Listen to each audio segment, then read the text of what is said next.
Let him on the field! Come get you some of this. Fire them cannons! By golly, put more powder in those things. He couldn't take any more disappointment. Oh, my God. The Jets killed him.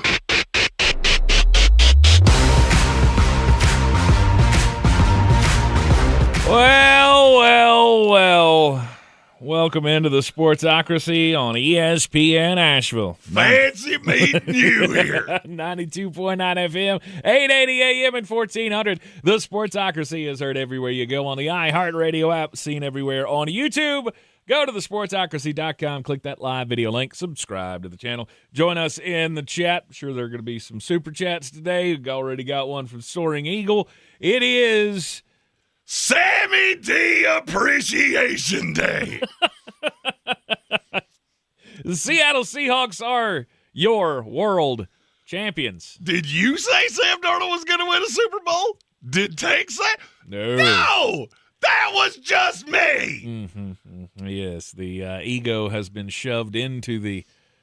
Oh, it was. I had to buckle it in the back seat because I was afraid I'd injure it in an incident. It's a little tight in the studio today with Jeremy's ego. My ego is talking to me at this point. It's over my shoulder just going, you the man.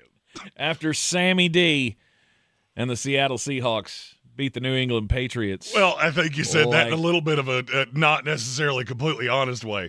After Kenneth Walker and the Seattle Seahawks defense beat the piss out of the New England Patriots. Oh, it was only 29-13. It felt like 406 to nothing. They tried hard, okay? They tried real hard.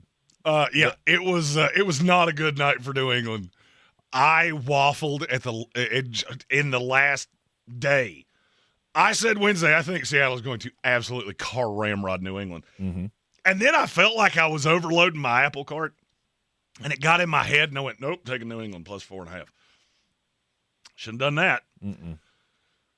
Kenny Walker's touchdown doesn't get called back. I would have been right about everything except the spread. When A.J. Barner scored that first touchdown, I went, I believe this is going my way. He called a lot that happened last night. No two spushes. Felt real good. Felt real good about the under most of the game. I was not around to see it get tighter late. I kept telling everybody the under's not dead yet. I know you're all packing up your belongings. Yep.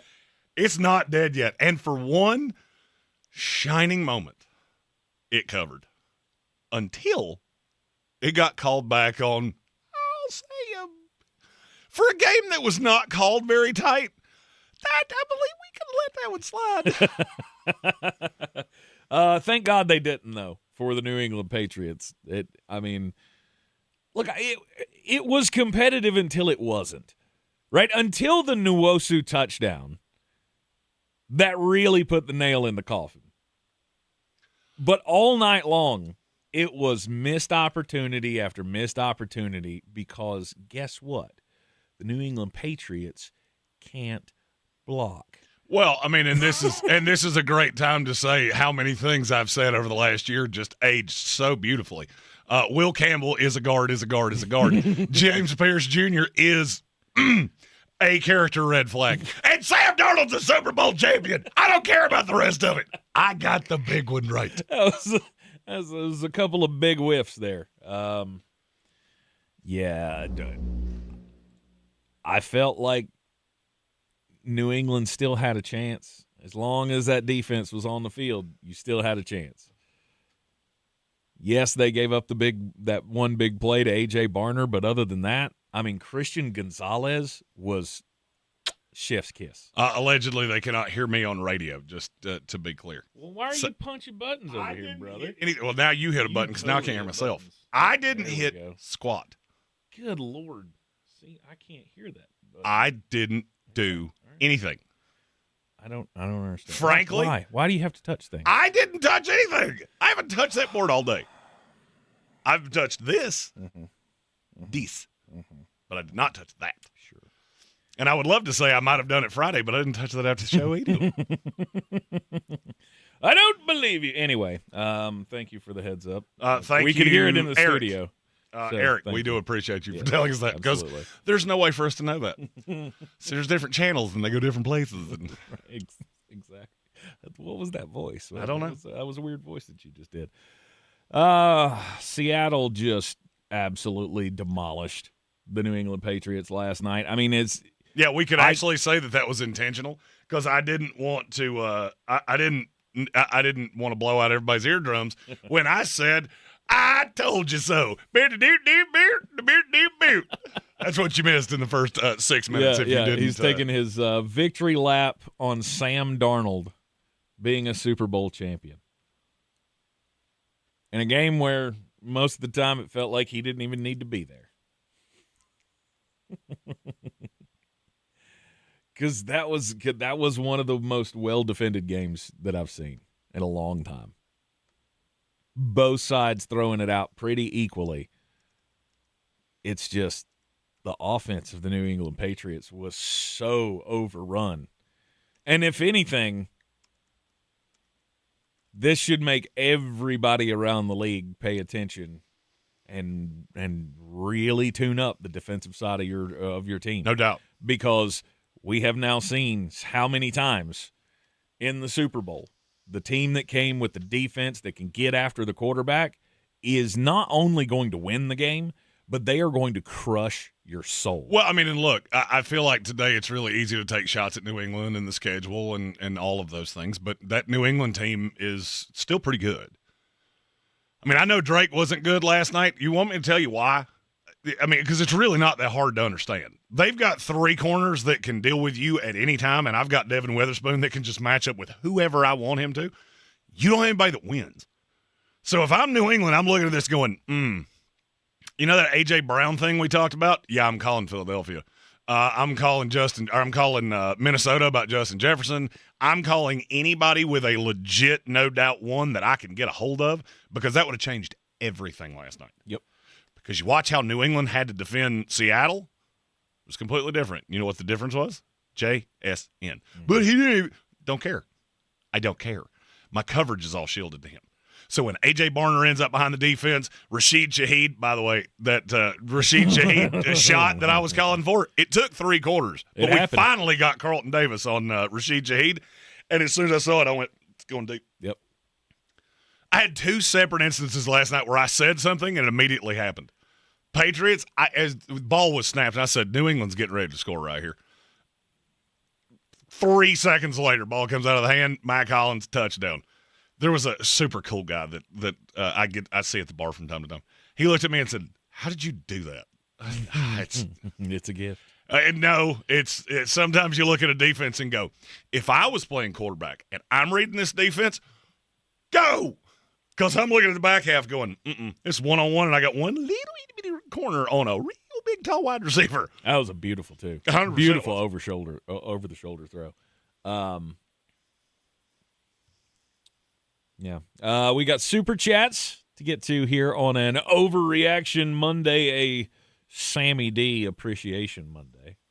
Show me the money, money. Show me the money. I like the cash. Soaring Eagle? I'm not 100% sure what this means.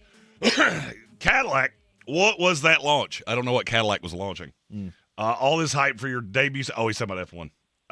The most hyped up launch in Formula One history. Your timer changed 3 times, was 20 minutes late for a tiny clip of the car, and you had it tarped in New York City for nothing. I don't know what any of that means. I'm not real sure that I know. I mean, I understood the end of it. Congratulations. The Commanders put out their new logo at the end of the game last night, too. Oh, did they? Yeah. And the bad thing is that they accidentally leaked it like a week ago. You know what I learned, because I didn't know this before? When you work in concert with an NFL team and somebody accidentally leaks things, you'll get an email of, you don't know anything. I actually don't know anything. So you didn't have to send that to me. I can't tell you something that you've never told me. I don't know. But apparently now the spear for the Commanders is the official logo. Ah. Nice. So going like 1994 at Florida State. Yeah. It's kind of that way. Didn't they do that once? It was a throwback. Okay. But now I think we're going away from the Native American symbolism and going more Roman commander. Because these don't look tribal. They all look like a Roman spear. Okay. I don't know that. You know as much as I do. Sure. You saw the unveil yesterday? Cool. I did too.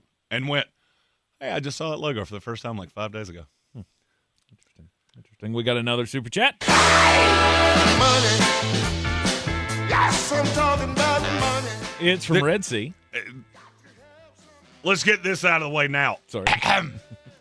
Sammy D, MVP. But he wasn't. He wasn't, though. He Kenny wasn't. Walker was. Yeah. KW9 MVP. And he deserved it. He was real good. KW3. Oh, yeah, his MVP. college number was 9. Maybe you go Kenny Walker the third because the 3 rhymes with the P. So it's KW3 MVP. I was going his uniform number. Yeah, right. I like KW9 better. 9. Give me those dollars, don't you holler, that's your money, honey. That's what I need. Well, give me the cash down. Oh, that hits so different today. Because now I feel like I'm doing a voiceover for a sitcom. This Sunday on ABC, Drake Maye's going to poop in his pants on national television, and Sam Darnold's going to make him sit in it. From Great North Sports, I've planned that long ahead. Great North Sports said congrats to the resident Seahawks fans on their Super Bowl win. Nothing but respect from me. No excuses. The best team won last night. And that is why we love Great That's North a good Sports. fan. That's a good 100%. New England He Patriots said that fan. last night, too. Well, I mean, it was quite obvious. From the When did you jump. know? At what point did you go, this is not going to go your way? I gave it to the second drive. I was on the second drive, and I think it was the second sack of the game, and I went, oh, God. This is not going to go well. I believe when I think Drake had dropped back 6 times, and he had been hit on 5 of them. I went, No.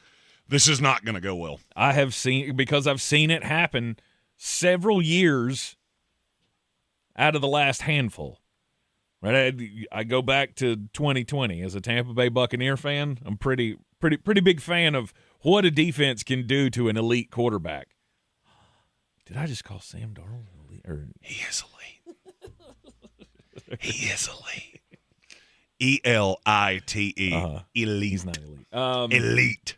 He's elitely mediocre. He is a leader than he was the elitist of the quarterbacks last night. He was most definitely last night.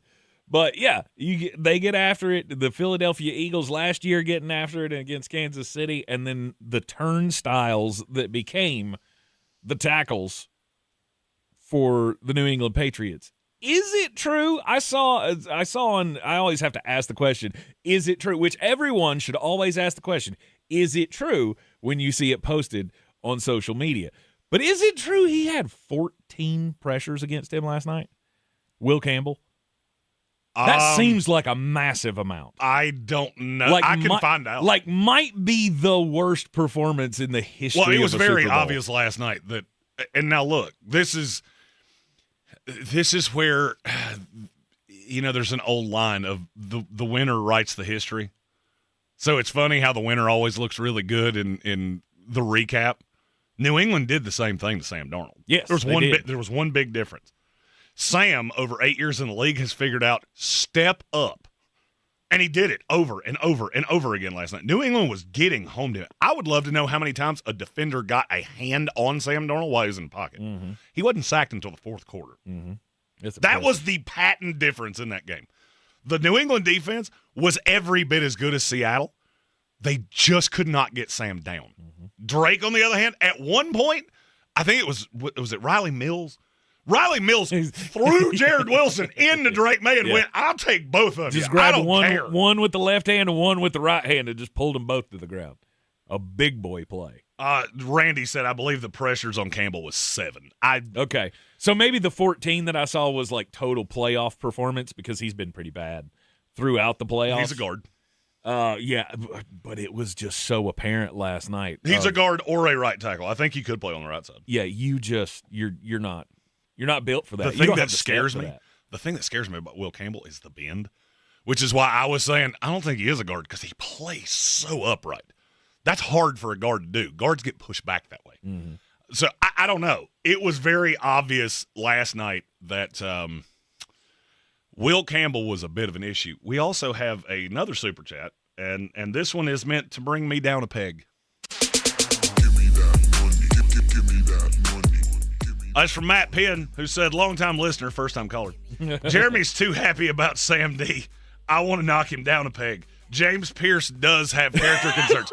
Did you not hear me say that all season last year? I routinely said James Pierce Jr. is not a character concern.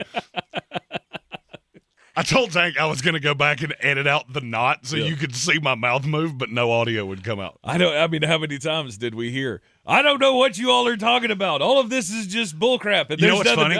There's no...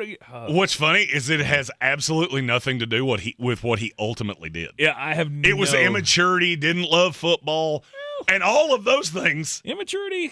That sure was on display. Stupidity. That would be just pure, unabashed stupidity. That's all of it, man. If what I've heard is true, and it's actually worse than what I've seen reported, if that's true, I hope he never plays another game again. Yeah. I really do. I hope he never plays another game again. Unreal. And I loved him. Loved the tape. Liked the kid. Yeah. How a guy can just have the world in his hands and just go, no. It's a sad case. And it seems to happen every year that we have one major issue with somebody. Man, makes you wonder what could have been. But JPJ, what is that? Conversation probation.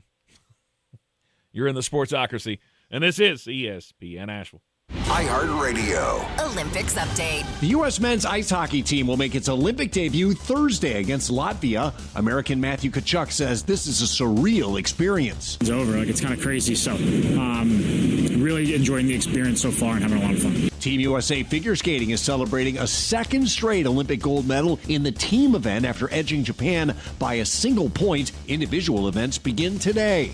For NBC's live coverage from Italy, search Olympics on the free iHeartRadio app. Dan Scott here, inviting you to check out my new show every Sunday, 8 to 9 a.m. here on ESPN Asheville, where we bring sports and faith together. The Dan Scott Show, 8 a.m. Sundays on ESPN Asheville. This month, iHeartRadio is celebrating the stars of the 2026 Winter Games. The pride of Starksboro, Vermont, Ryan Cochran-Siegel carries one of the most famous names in American skiing history. A Super G specialist with a silver medal already to his name. He attacks the mountain with a smooth, technical style that separates him from the pack. Known for finding speed where others find trouble, he drops into Milano Cortina looking to upgrade his silver to gold. For Cochran-Siegel, skiing fast is a family tradition. For more Winter Games gold, search Olympics on the iHeartRadio app. Larissa sells WNC as the #1 team in Buncombe County. We have the customer service experience to assist you in achieving your real estate goals. Our team offers something that 90% of listings in our market won't have: Zillow Showcase. Check us out at larissasellswnc.com. This weekend, Bear Smokehouse Barbecue in downtown Asheville has cooked up a big party for Mardi Gras. Friday night, get your whole crew together, especially the kids, for a big screen showing of The Princess and the Frog with popcorn, a s'more station, and a hot cocoa bar. Saturday, it's the Bears Bazaar from 11 to 3 with local vendors, music, and great food. And then Sunday, rise and shine with breakfast specials and live music before the Mardi Gras parade. Mardi Gras weekend at Bears Smokehouse Barbecue, downtown Asheville. More details at bearsbbq.com. This is J.W. Whitley, General Manager at Parks Ford of Hendersonville. Our value of commitment. Committed to you as our customers and the community that we serve. To do better, be better every day. That's the Parks Promise. Experience the Parks Promise today at parksfordhendersonville.com. ESPN Asheville, broadcasting from the Ingles studio at Radio Ranch. Log on to ESPNAVL.com and make us your #1 preset on the iHeartRadio app. ESPN Asheville, #1 for sports coverage in the mountains. All right, people, it's Valentine's Day. Everything has to be perfect. Yes, Dad. At Ingles, we know that not every Valentine's Day is 4-star perfection, with string quartets and swanky restaurants. My boyfriend bought me flowers. That it's not the money you spend or the elaborate lengths you go to. Happy Valentine's Day! It just has to come from the heart. Ingles, we're with you. every step of the way. All across the Tar Heel state. Tar Heels on the run. Trimble to the cup layup. Count it in the foul. This is Carolina basketball. Long rainbow 3, nothing but net from the rookie. Out to Trimble. He'll try another triple. Counted. The home of the 6-time national champions. Drives and hammers it home. This is your radio home for the Tar Heels. Asheville's home for the Tar Heels is ESPN Asheville.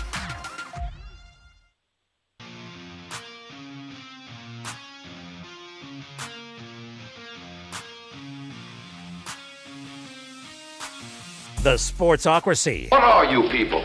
On dope?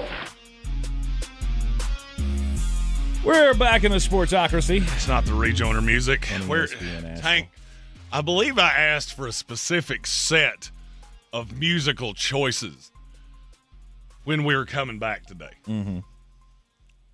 Maybe the stylings of one of the great lyricists of our time.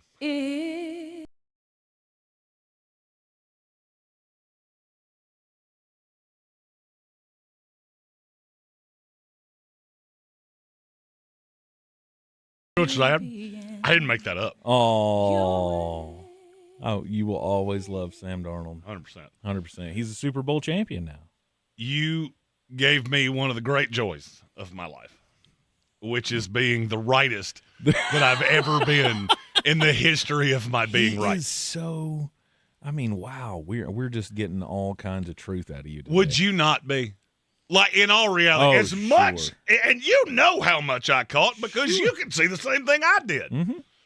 When I said how good this guy was, I got called an idiot no less than 5,000 times. Yes.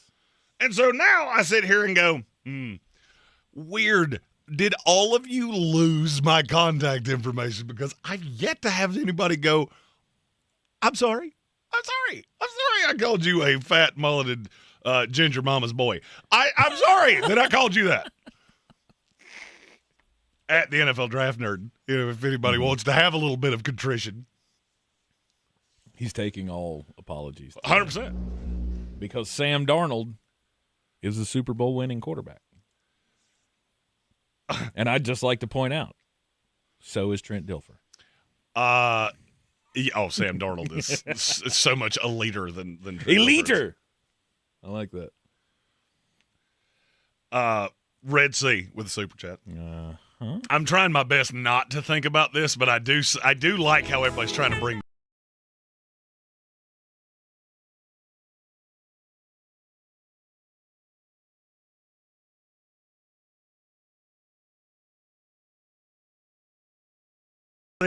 On the bright side, the Jets did indeed draft a Super Bowl winning quarterback who beat the evil Patriots, just not for them.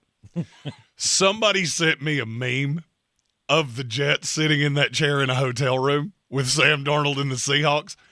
I laughed until tears came out of my eyes. Your brain goes to weird places.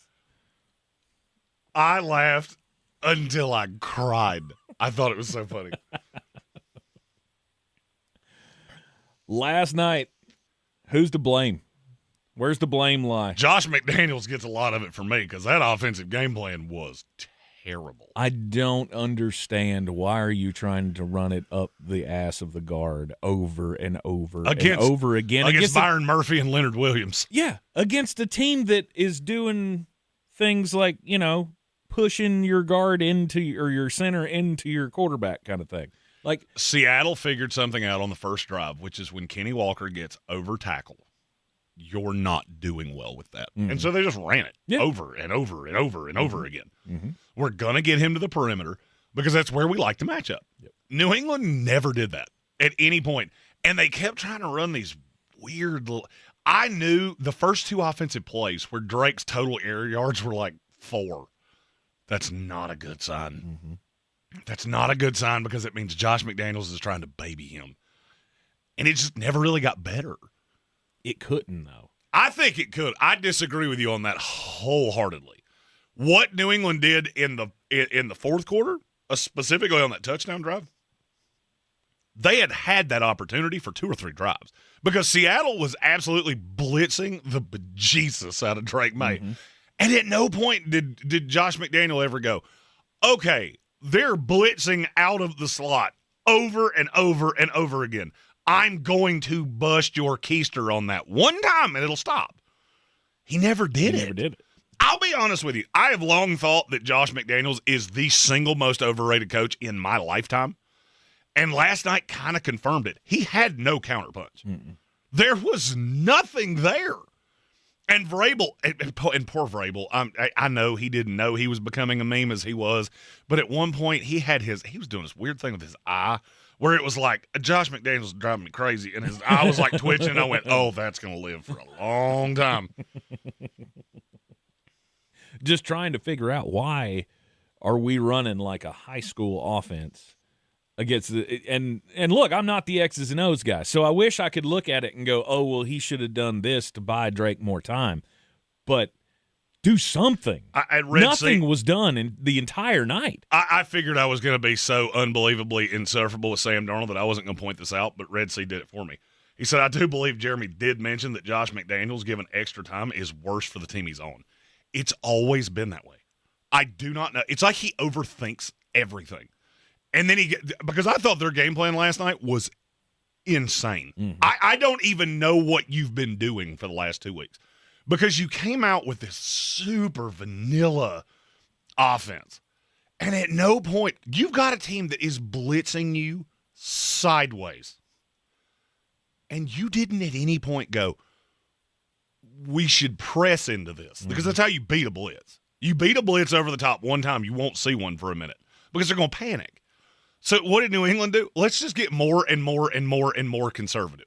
Let's set Drake back there. And poor Drake, I started to feel really bad for him.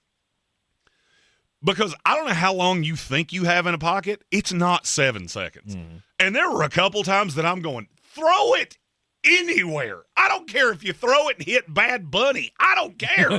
Get the ball out of your hand. That's the problem, though, when he finally did let one go downfield, he threw it a good 20 yards away from where he should have thrown it on the interception. I mean, I think his hand. I saw that replay a couple times. I think his hand got hit. Maybe, but because that ball just hung straight up in the air. I think on the release, I think somebody hit his hand and he couldn't follow through. Right, and it looked like because he threw it directly at the break in the route and didn't lead the receiver at all, and the receiver was held 10 yards down the field from where that ball was supposed to be. Oh, and he had a step, and it was Kyle Williams, who is quick, and it was just a bad throw. I mean, but that is the impetus. That is why we talk about pass rushers so much. That is why we talk about first steps, and that's why we talk about tackles with shorter arms. Mm-hmm. You know, Will Campbell's freakishly athletic. The problem is that teams figured out over the last month, if we line up outside his shoulder and you get somebody with a quick first step, he can't get his hands on him. And so they were just beating him like a rag doll. And Drake has no ability to step up. The crazy part is that, what did he get sacked last night? 8 times? 6. It was 7 or 8. It was 6. No, it was more than that because 7 was the record. Yeah. Drake got sacked 7 or 8 times. I don't know which one. Box score says 6. No, the box score's wrong because I specifically remember the broadcast going, that's 7, and that was the record. And I thought they broke it, but I could be wrong. Or maybe NBC got the graphic wrong. I don't know. It felt like he got hit 206 times. They took one back. That's one back. Okay. How do you take one back? Hell if I know. I don't know. I'm not a stat guy, and that's why, because stats are stupid. I kept looking at this going, you're not putting this kid in a position to succeed. Yeah. And Mike Macdonald smelled blood in the water. And when he did, I'm just going to keep funneling it at you until you stop me. And they never did. Mm-hmm. We have 2 super chats to hit. So fresh, we ball, no stress, cause we making that money. Yeah, we making that money, yeah, we do so. First one's from Stephen Tao, who said Drake Dak Prescott made. That's awful. It's not terribly inaccurate either. Look, I think Drake's fine. I think Drake's fine. You put a lot on this kid, and you just don't have receivers that win. I mean, I get it. You like Kyle Williams. He was a developmental prospect. Demario Douglas is about that tall. Mac Hollins, yeah, he's a giant. He's not real fast. He's a great blocker. Stephon Diggs last night was less than irrelevant because they looked at him and said, Devin Witherspoon is going to punch you in the mouth every single time you come out of the slot. And without a top of his game Stephon Diggs, this wide receiver core is mediocre at best. It's on par with Green Bay. It's the same thing. Green Bay's better. You have a whole bunch of dudes that there's no star Jags. there. You got a bunch of Jags. Yeah. Perfectly put. One more super chat before the break. It's all about the money. All about the money. Red Sea said, Will Campbell cost Francis Maui Noah a lot of money last night. No, he didn't.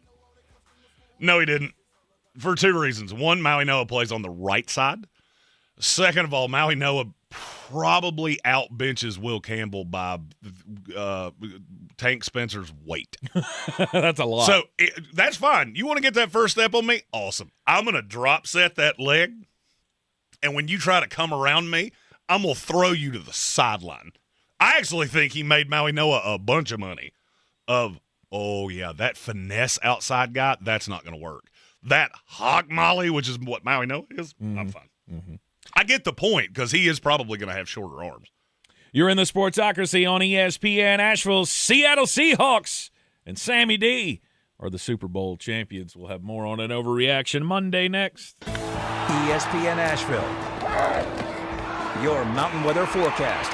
Mostly sunny and a little milder for us out here this afternoon. A bigger warm-up for Tuesday. Temperatures here this afternoon climbing all the way up into the low part of the 50s. Down around or below freezing tonight. Sunshine for Tuesday. Clouds begin to increase late in the day. Temperatures tomorrow afternoon reaching highs in the upper 60s. Chance of showers Tuesday night into Wednesday. Cooler Wednesday, mid-50s. Mix of clouds and sunshine Thursday. Afternoon highs, mid-50s. I'm meteorologist Ken Boone at the Weather Channel. This report is sponsored by AutoZone. Get in the zone. The free AutoZone Fix Finder service can help you troubleshoot the likely cause of your pesky check engine light for free and help you save time and money down the road. Restrictions apply. Get in the zone. AutoZone. LifeLock, how can I help? The IRS said I filed my return, but I haven't. 1 in 4 tax-paying Americans has paid the price of identity fraud. What do I do? My refund, though. I'm freaking out. Don't worry, I can fix this. LifeLock fixes identity theft guaranteed and gets your money back with up to $3 million in coverage. I'm so relieved. No problem. I'll be with you every step of the way. 1 in 4 was a fraud-paying American. Not anymore. Save up to 40% your first year with promo code NEWS at LifeLock.com. Terms apply. Okay, I have to tell you, I was just looking on eBay where I go for all kinds of things I love, and there it was. That hologram trading card. One of the rarest, the last one I needed for my set. Shiny like the designer handbag of my dreams. One of a kind. eBay had it, and now everyone's asking, ooh, where'd you get your windshield wipers? eBay has all the parts that fit my car. No more annoying, just beautiful. Millions of finds, each with a story. eBay. Things people love. Sure. You know Appalachian Motor Coach is the official shuttle sponsor of the Living the Dream Tailgate Tour. But did you know that they can get you anywhere in style? Weddings, bachelorette parties, corporate gatherings, family reunions. Appalachian Motor Coach makes the ride part of the fun. Luxury seating, climate control, and none of the stress of parking or driving. Appalachian Motor Coach gets you there relaxed, on time, and ready for the party. For more information, visit them at AppalachianMotorCoach.com. Appalachian Motor Coach, the best memories start on the ride. Did you know that Ingalls sells a huge variety of organic items? Or that they run their own dairy? Or that they only serve USDA choice and prime meat? Did you know that they have more local craft beer than any place else? Or that they have Energy Smart stores? Or that they professionally slice and package imported cheese from Europe? Did you know about their giant international aisle, local farm partnerships, curbside pickup, wine department? Or that they donate 3,956 meals a day to local food banks? Well, now you do. It's all in the bag. Ingalls, low prices, love the savings. Mountain Graphics and Showtime Sports have teamed up under a new local owner to serve our community with the finest custom apparel and unique branded items at the best price. Mountain Graphics and Showtime Sports can customize whatever you, your team, or your local group may need with high-quality screen printing, embroidery, and laser engraving. Visit mtngraphicsavl.com or showtimesportsavl.com. That's mtngraphicsavl.com or showtimesportsavl.com ClarissaSells.com for your local one-stop custom apparel shops. Clarissa Sells WNC is the #1 team in Buncombe County. We have the customer service experience to assist you in achieving your real estate goals. Our team offers something that 90% of listings in our market won't have, Zillow Showcase. Check us out at ClarissaSellsWNC.com. Boy, you must be outside your mind. The Sportsocracy. Just a bit outside. He tried the corner and missed. We're back on ESPN Asheville. It is the Sportsocracy. Yesterday was the highlight of Jeremy's year. Saturday may have been the highlight of my year because I did about 3 laps around my room after this happened. Stevenson gets it into Dixon at the timeline. 8 seconds to go. Dixon, high screen from Wilson. Dixon with 5. Dixon on the drive, kicks it corner, Trimble for the win! Yes! At the buzzer! Trimble does it! Carolina's first lead is the last! They win it! 71-68!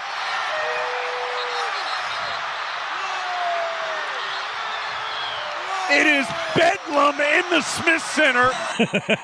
Everybody went freaking nuts. Wherever you were, if you cared even just a little bit on the Tar Heels side, you had one of those reactions. I was in a bar. There was a Duke fan that was, say she was grinding my gears a hair. And I decided, if you're going to try to out-annoy me, there are many people that will tell you this is a battle you cannot win. And we started rallying the Carolina fans, and it got louder and louder. And when that shot went down, the entire basketball staff of UNCA was behind me. And they were like, we've been calling your name for 45 minutes, and you haven't heard us one time. Not once. They're like, I wish we had your reaction. Like, I wish one of us, Garcia looked at me, he's like, I wish I had recorded this of just, because you jumped way higher than I thought you could jump.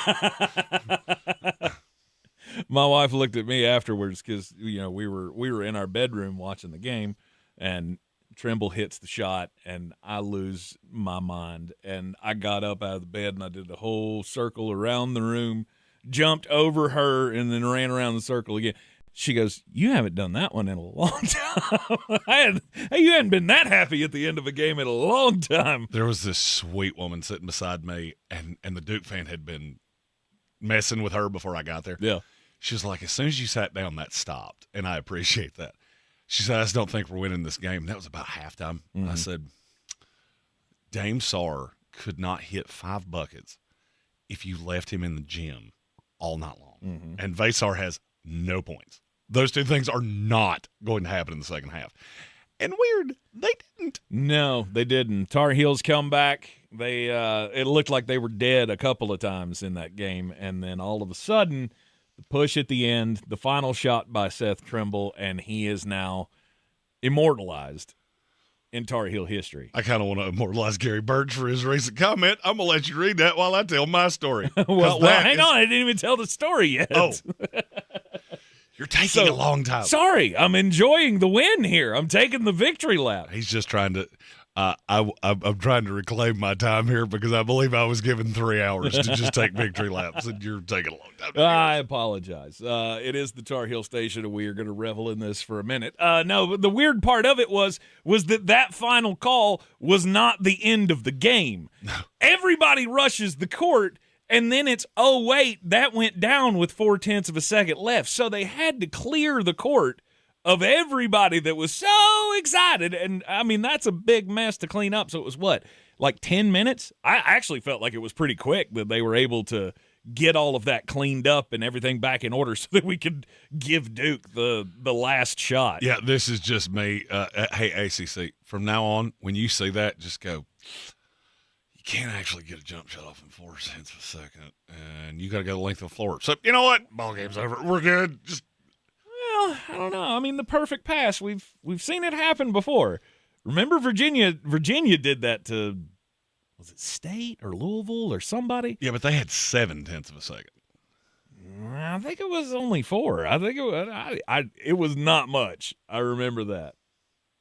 Anyway, the ACC has fined North Carolina $50,000 for the court storming incident, which, okay, fine, whatever. The only thing I am really concerned about, though, is the report from Duke that some staff members got punched in the face while this was all going on.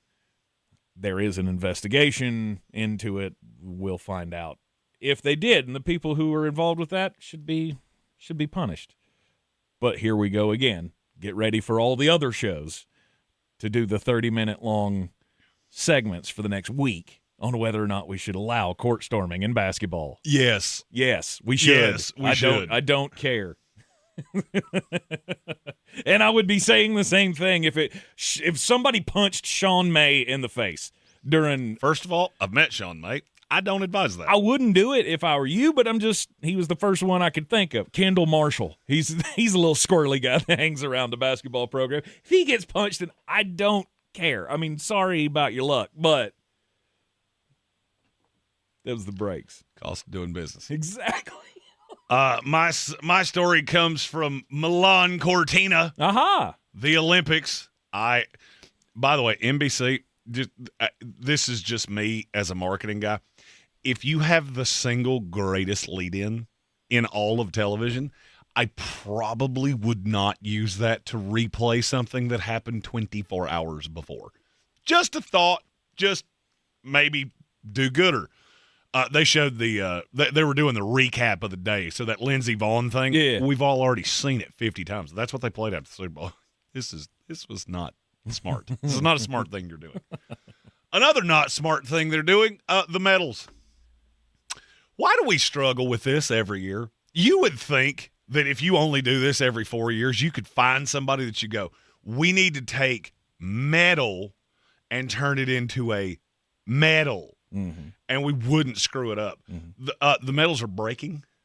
There was a video of I think it was somebody for the German team, Justice Strelo. He's a biathlete. He was jumping up and down, and the medal broke. Mm-hmm. And so he was trying to get it up off the floor to keep his teammates from stepping on it. And then he figured out, I can't put it back on the ribbon because the clasp is broken. Oh. And the clasp is on the floor. Then another girl shared a reel on Instagram of her snapped in half. Of all things, how do you not get this right? Like, this is the most important part of it. How are you? What are they making them out of? They're like gold plated. So it's. But what's the inside made out of? What's a marshmallow peep? That's what I think it is. No, it wouldn't break if it was that. No, it'd break your teeth. It's made out of sweet tarts or something. Yeah, it's not good. Not good. Why not good. No, it's not good at all. You know what else? You know what else wasn't good? What's the New England Patriots last night.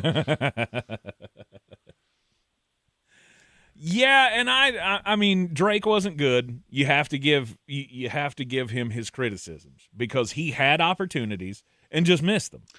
I can see in my mind 4 different throws that should have been there, and should have been caught. Right, and they were, and 3 of the ones that I'm thinking of were catchable balls. It was just you have to get some of the credit for that throw being off target. No doubt. Right? You can't expect Pop Douglas to be able to reel in every one he has to dive for.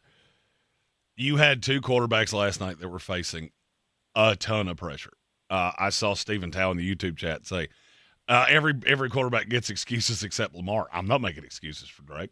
Drake was terrible last night. No, I mean, it's just me being nice. He was terrible. Yeah. I do think the pressure had a whole lot to do with that. It also helps that I think you were playing the best defense in the league.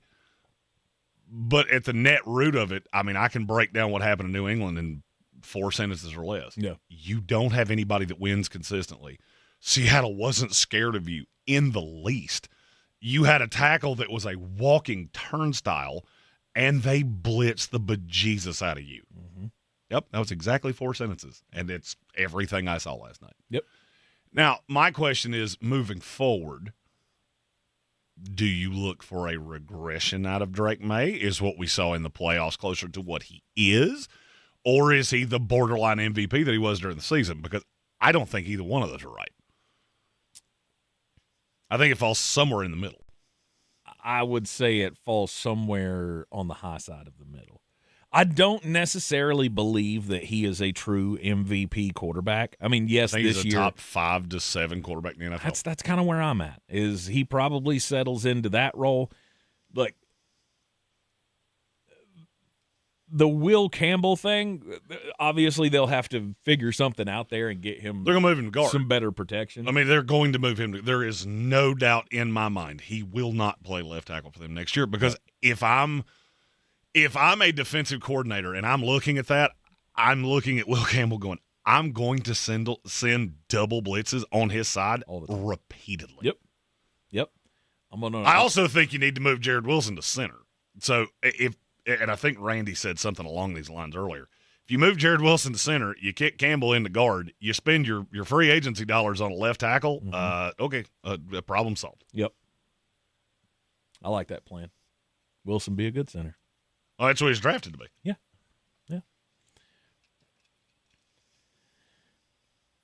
You have to put a lot of it on Drake, but it's not oh God, I think this is going to be damaging for his career moving forward. Look, when you get to this point, you're playing the best team you're coming up against. And I'll say this. I heard this routinely, and I can't tell you you're wrong. The matchup of the two best teams in the league was the NFC Championship game. The AFC was markedly worse than the NFC this year. Mm-hmm. They just were. Pat Mahomes' team was not good. Josh Allen had no receivers. The locker room in Baltimore was fractured. Burrow was hurt. So, what came out of the AFC, and I'm not going to lie to you, I watched every game of the AFC. I watched every game of the playoffs, period. But I watched the AFC, and at no point did I ever go, I think one of you is a legit threat to whatever comes out of the NFC. Mm-hmm. And I didn't care who it was. I think the Rams would have done the exact same thing. I can't say that about the Bears. But I can say it about the Rams. I can say it about I even kind of feel it about the 49ers, to be really honest with you. Yeah. The NFC was better. They were battle-tested. Seattle played a legit schedule. You got to understand, they played the Rams 3 times. Yeah. Played the 49ers twice. Iron sharpens iron. Mm-hmm. And it was really obvious to me, especially early on, which one of you has played at this level for longer. Because Seattle walked in, they knew exactly what they were. They knew exactly what they were. We're going to run to the outside. We're going to use Gray Zabel. We're going to use Charles Cross. We're going to use Abe Lucas on the right side. And we're going to get him to the outside because we don't think your linebackers are fast enough to keep up with him. He looked like Le'Veon Bell last night. Just wait, got it, gone. Yep. At one point he was averaging almost 8 yards a carry. That's hard to beat, especially when you got a defense that is just flying around. Mm-hmm. And you can't run it. New England did nothing running the ball last night. I hated the fact that Seattle would get so close and get away from it. And, they would come out on 1st and 10 at the 25 or something and just kind of give up is kind of how I felt. They were taking no shots at the end zone early on. And to be fair, they didn't have to. But scoring the field goals kept leaving opportunity after opportunity after opportunity, and the New England Patriots offense was absolutely atrocious against the Seattle defense. There was nothing they could do. There was, 2 drives in the first half where they had more than 3 plays? I think New England had 67 yards at halftime. Somewhere in that neighborhood. Or that might have even been after a drive or 2. Yeah. In the second half. Yeah, I think it was like 51 yards or something. It was not good. It was the perfect game plan from Seattle, and there was no adjustment made by New England. Well, this is also a really good time to say, hey, NFL head coaches, you know that thing about field goals where you don't ever kick them? Mike Macdonald just showed you last night there's reason to do it. There's also a reason to invest in your kicker. Because Jason Myers was really, really good. Mm-hmm. And that leads into a super chat that we just got in the YouTube chat. Get the money. We in the money. It's from Dana, who said Michael Dixon should have been the MVP, and I'm only half joking. I don't fully disagree with you. If you told me that they gave MVP to Michael Dixon and Jason Myers last night, I would not have been upset by it. because Dixon pinned them deep over and over and over again. New England was in the shade of their own end zone over half of that game if they had the ball. Yeah. And it wasn't until late that they really even got over the 50. It was not an impressive offensive display. Right. But, I mean, there were reasons for that. Mm-hmm. It's hard to let a 22-year-old quarterback just go wheeling and dealing when he's on his own 6-yard line. There's a lot of bad things that can happen. I'll go ahead and tell you, they got by with a hold in the end zone that I thought was so unbelievably obvious, and you got away with it. And that actually, they got it out there, and I want to say Seattle kicked a field goal on the next drive. But this could have been worse. You know, I don't think Seattle did a ton offensively. They Kenny Walkered real well, and they just suffocated New England of we're not going to give you any hope. There is no light at the end of this tunnel. And then when he threw the pick, it was – I mean, and I honestly thought at one point in the fourth quarter, I thought, if New England scores right here, this is 100% a game. I don't think they're going to win. But that backdoor cover, which is what I said on Friday, it was in my head of, I'm not a math magician here, but when they went for 2 and failed, which, by the way, how that wasn't PI, absolutely no clue. Did not know you could just decapitate a receiver, 2 seconds before the ball gets there. But when that ball hit the ground, I was sitting there thinking, okay, so they got to convert 2 2-point conversions. I could see this backdoor cover actually being right. And then it didn't happen that way. It did not happen that way. Seattle covers the spread. The under hit. So if you had Seattle in the under, congratulations on that one. Did we hit any of our legs on our parlay? Oh, yeah, we hit several. You had Kenny Walker probably 40 plus in the first quarter probably happened. Yeah, for sure. I had A.J. Barner anytime touchdown. Yep.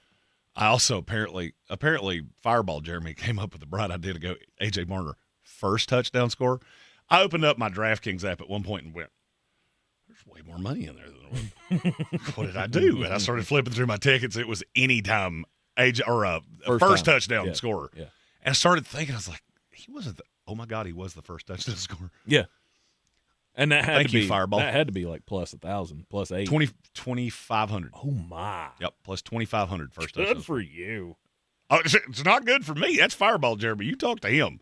He was here last night. He's a wild and crazy guy. Does that go into Fireball Jeremy's bank account? Or For does sure. That go into yours? Yeah, that goes into the Fireball fund of let's just keep doing this. Actually, you know what? We're making up for losses. I feel like that's a bad thing to do. Yeah, we're making up for losses. Maybe.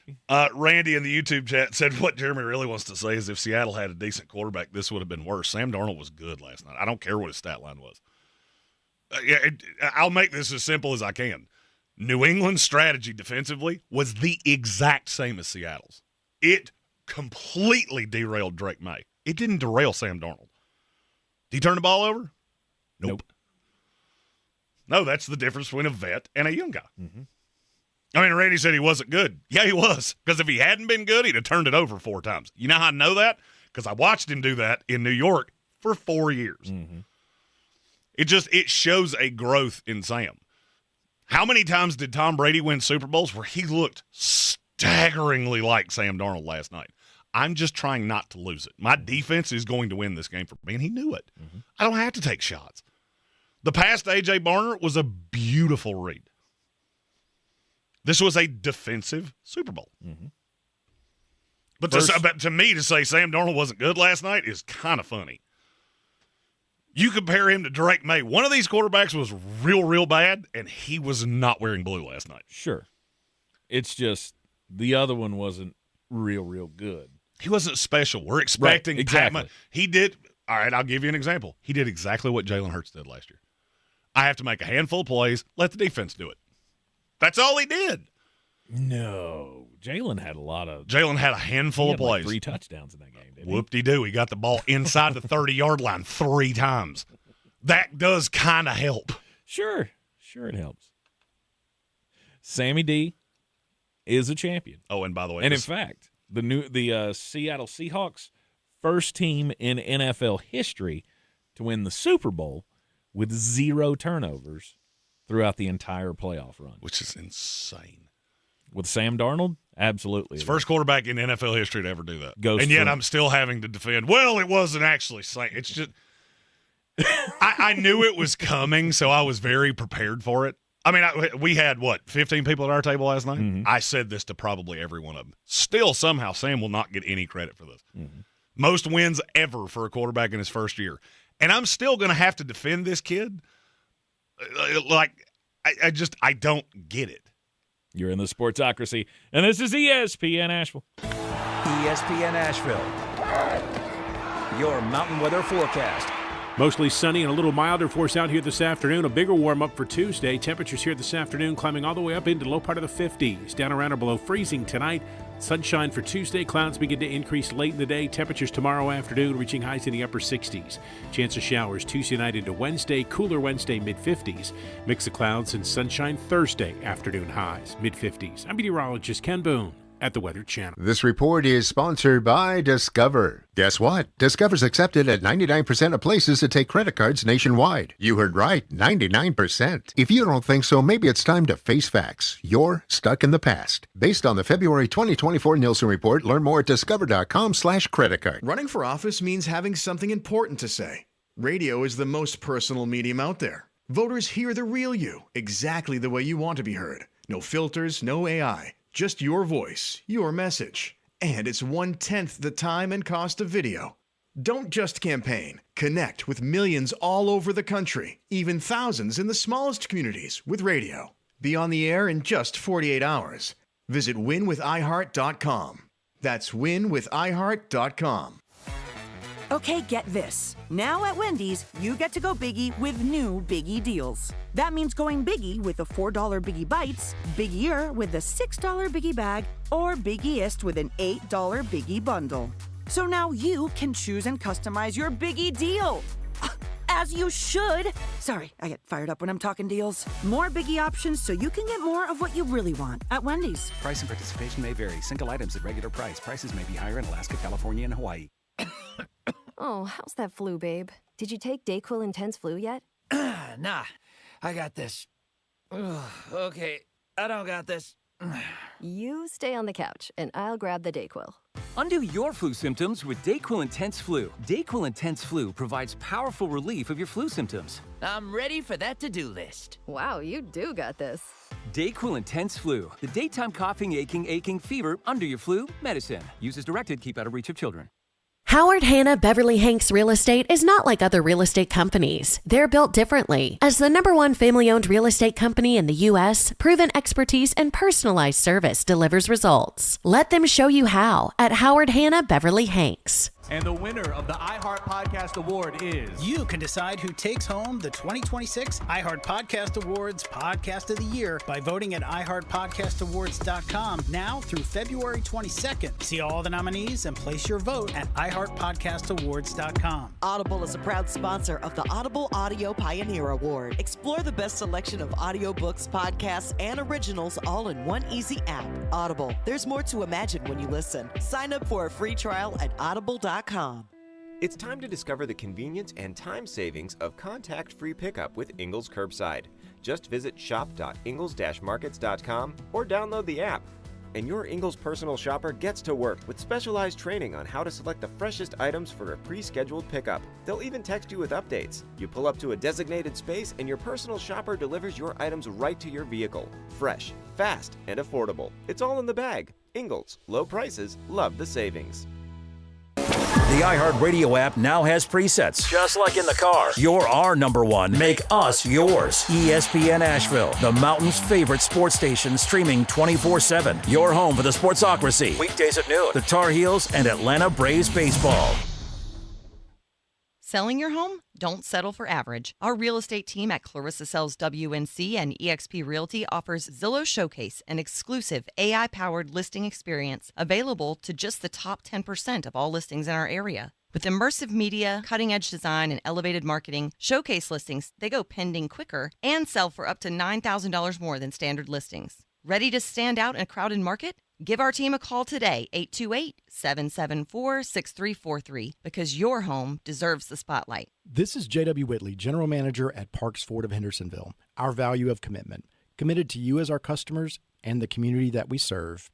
To do better, be better every day. That's the Parks Promise. Experience the Parks Promise today at parksfordhendersonville.com. Asheville's #1 sports station, ESPN Asheville, WPEK, W225CJ Fairview, WMXF Waynesville, an iHeart radio station. Guaranteed human.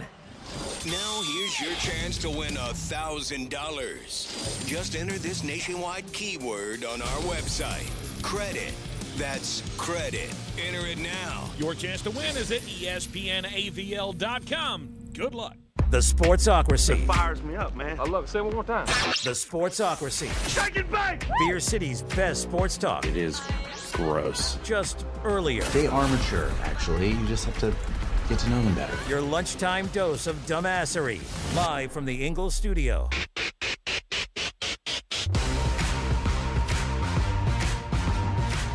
And welcome back into the Sportsocracy on ESPN Asheville, 92.9 FM, 880 AM, and 1400. Sportsocracy heard everywhere you go on the iHeart Radio app, seen everywhere on YouTube. Just go to thesportsocracy.com, click the live video link, and subscribe to the channel so you can join us in the chat. Today is Sammy D Appreciation Day. After the Seattle Seahawks win the Super Bowl 29-13 over the New England Patriots. I was so close. I was one pick six and some change away from being correct on my 20-13 prediction that the Seattle Seahawks would win. And Jeremy, you say that the kiss of death still remains? Oh, for sure. I feel like I broke it last night. You didn't. I wore the hat that we did. got from Ramahamaswamy Papadopoulos. But you and business manager Megan, who is she's a little under the weather today. Don't drink with me. It's a bad idea. It ends badly. He set you up for failure. No doubt. Tank's learned this lesson many times, which is why he had a simple beer last night. I did. I actually had two. You had two? Yeah, I did have two. Well, every time Tank saw the shot tray coming towards the table, he went, no. 9. I'm not having another one of those days. I can't, so I shan't. You two conspired, and you had your cute little video of, hey, what's going to happen tonight? And Tank going, please, God, let anything happen but Seattle win this game. And that kicked the curse back in. Okay, all right. And then, Drake just wasn't great. No, but, I mean, neither of the quarterbacks were great last night. Okay, I will not go great. But to say Sam wasn't good last night is comical. I will say, I mean, he was obviously good enough. Let's play a fun game. Sure, okay. Play a fun game. Fun game. Tom Brady won 7 Super Bowls. Yes. Would you like to hear his stat line? And obviously, I know stat line doesn't tell the whole story. Mm-hmm. Leave out the 500-yard game because he lost that one. I know he lost that one. That was a loss. Actually, all but one of his really good games, he lost. He was really good against Carolina. The others, he had 328 yards against Seattle, but he also threw 2 interceptions. Mm-hmm. The ones they won, 16-27, 1 touchdown, 145 yards. The Carolina one that I mentioned, 354. 23 of 33, 236, 2 touchdowns. Then we got into prime Brady, which was 14 and 16. 37 of 50, 328 yards, 4 touchdowns, 2 interceptions. Mm-hmm. 43 of 62 against Atlanta. 466, 2 touchdowns, and an interception. And then the 2 late ones, 21 of 35, 262, no touchdowns and a pick. 21 of 29, 201, 3 touchdowns. There's this myth that guys come into the Super Bowl and they just 442 yards. It doesn't happen nearly as often as you think it does. No. More often, the stat line of the winning quarterback looks a lot like Sam's. Mm-hmm. I mean, he had a 53 QBR last night. Drake's was 16.3. He was clearly the better of the quarterbacks last night. This is where I'll go, and I really would love to hear somebody tell me I'm wrong on this. If Drake Maye was the starting quarterback of the Seattle Seahawks and Sam Darnold was the starting quarterback of the New England Patriots, the New England Patriots would have won that game. Because Drake did not do well with the blitz, and Sam did. And that's it. He did better. That's it. He did better. And I would love to hear somebody tell me I'm wrong, because I don't think you can. And I thought it all night because I knew this was coming. I knew it was coming. Oh, well, it's the defense, Kenny Walker, and no, it was a veteran quarterback going, this is not a me day. This is not a me day. And there are a lot of quarterbacks, and there are 3 of them that came to my mind immediately. They don't have not me days. I'm going to force, I'm going to throw the turnover, and I'm going to put my team in a bad position. Sam was the ultimate team guy. He knew after 2 drives. I could see the look on his face. He knew this is not going to be a me day. No. I'm going to hand this ball off to Kenny Walker. The defense is going to win this game for us. And I have to do one thing. Don't turn it over. Exactly. That's it. Yeah. Did not get sacked until the 4th quarter, which is mind-boggling. I didn't even realize that. But even in the shots that he did have, much like Drake, he couldn't find his target. Nope. The Rashid Shaheed, I was watching it, and I was going, oh, God, Jeremy is just 6 to midnight right now. And then the ball sails 5 yards past Shaheed and is like, oh, Jeremy's cursing. The bar's not having fun right now because Jeremy's screaming because he had called all week for Rashid Shaheed out on Carlton Davis, and once he gets that step, he's going to have 20 steps, and he did. Well, I mean, and you've Sam also missed him. We also got to understand, and New England's not going to get the credit for this, but they deserve it. Absolutely, they do.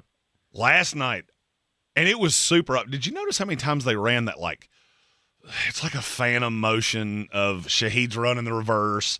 They did that 3 times. Okay. And I knew exactly what they were trying to do.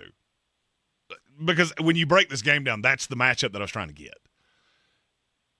Vrabel and that defensive staff did not give Seattle what they wanted for 3 full quarters. Do you know how hard that is to do in this league? At no point am I accidentally going to call the wrong defense. Sam checks out of it, veteran quarterback, and get you what you wanted. They had been looking for that shot for 3 full quarters. And I think New England deserves a lot of credit for that. Look, last night could have been a disaster. I've seen games like that go way worse. 29-13, you had a chance late to make it a 1-score game. New England has absolutely nothing to be ashamed of last night. You didn't get. I would say that offensive line should be pretty ashamed. Well, I mean, Will Campbell's not going to love that tape. That's tape that he really would like you to dig the deepest hole in Boston and throw it in it. I think everybody in that room shares blame in some form or fashion, except for the defense. Defense, y'all can go home. Offense, we're working a little extra before we let you go for the off-season break. but to me, that is a rebuilding team. I mean, people forget that. This team's not supposed to be here. And it was obvious. You went up against a team that was just flat out better than you. Yep. There's very little you can do about that. And this is what I told you. The range of outcomes here is heavily swayed to Seattle because they've got the more vet quarterback, and they don't need him to do a ton. Jackson Smith-Njigba was largely irrelevant last night. Now, he was irrelevant because Sam missed him on 2 wide open. What would have been touchdowns. And that's on Sam. Yeah. And, yeah, you got to own that of you know what? I missed it. But even the turnover-worthy throws, go back and watch those and tell me how long the arms on that corner would have. Because you mentioned this to me. Early, you said he was feeling dangerous. The first 2 drives, there were 2 throws that I was like, they're jumping that route. They're going to get him. Look where the ball is placed. There's not a corner on this planet that could have jumped that. Now, his receiver couldn't catch it either. So I would argue it's not a great decision when you throw it out there so far that you're really just tempting fate. But they were absolute lasers. And then he had one more against Christian Gonzalez that if he had been a wide receiver, he possibly could have caught that. If the hands had been a little bit better, he most certainly would have got a hold of at least one of those balls. I think he played phenomenal. Christian Gonzalez, he was great. I mean, he was just over the moon last night. He was great. And unfortunately, I thought Marcus Jones was really good. They were all good. Milton Williams making big plays. I mean, that defense, you're right. I mean, if it had been the other way, and that offensive line could have blocked somebody for a running, because somebody pointed this out in the YouTube comments, and I kind of agree. Okay, so Sam Darnold on New England last night, yes, they would have been better, but if they still could not have run the ball, I don't know that he could have. See, but I think with Sam, it opens that up. Possibly. Because this is why I got so irritated with Josh McDaniels last night. It's coming. I mean, Seattle was blitzing 2 out of every 3 plays. At some point, you got to make them pay. Mm-hmm. And Josh McDaniels was so scared. And I don't know why. Look, he sees Drake every day. He went through the install. Maybe he thought Drake would have thrown 3 picks if he put him in a – I don't know.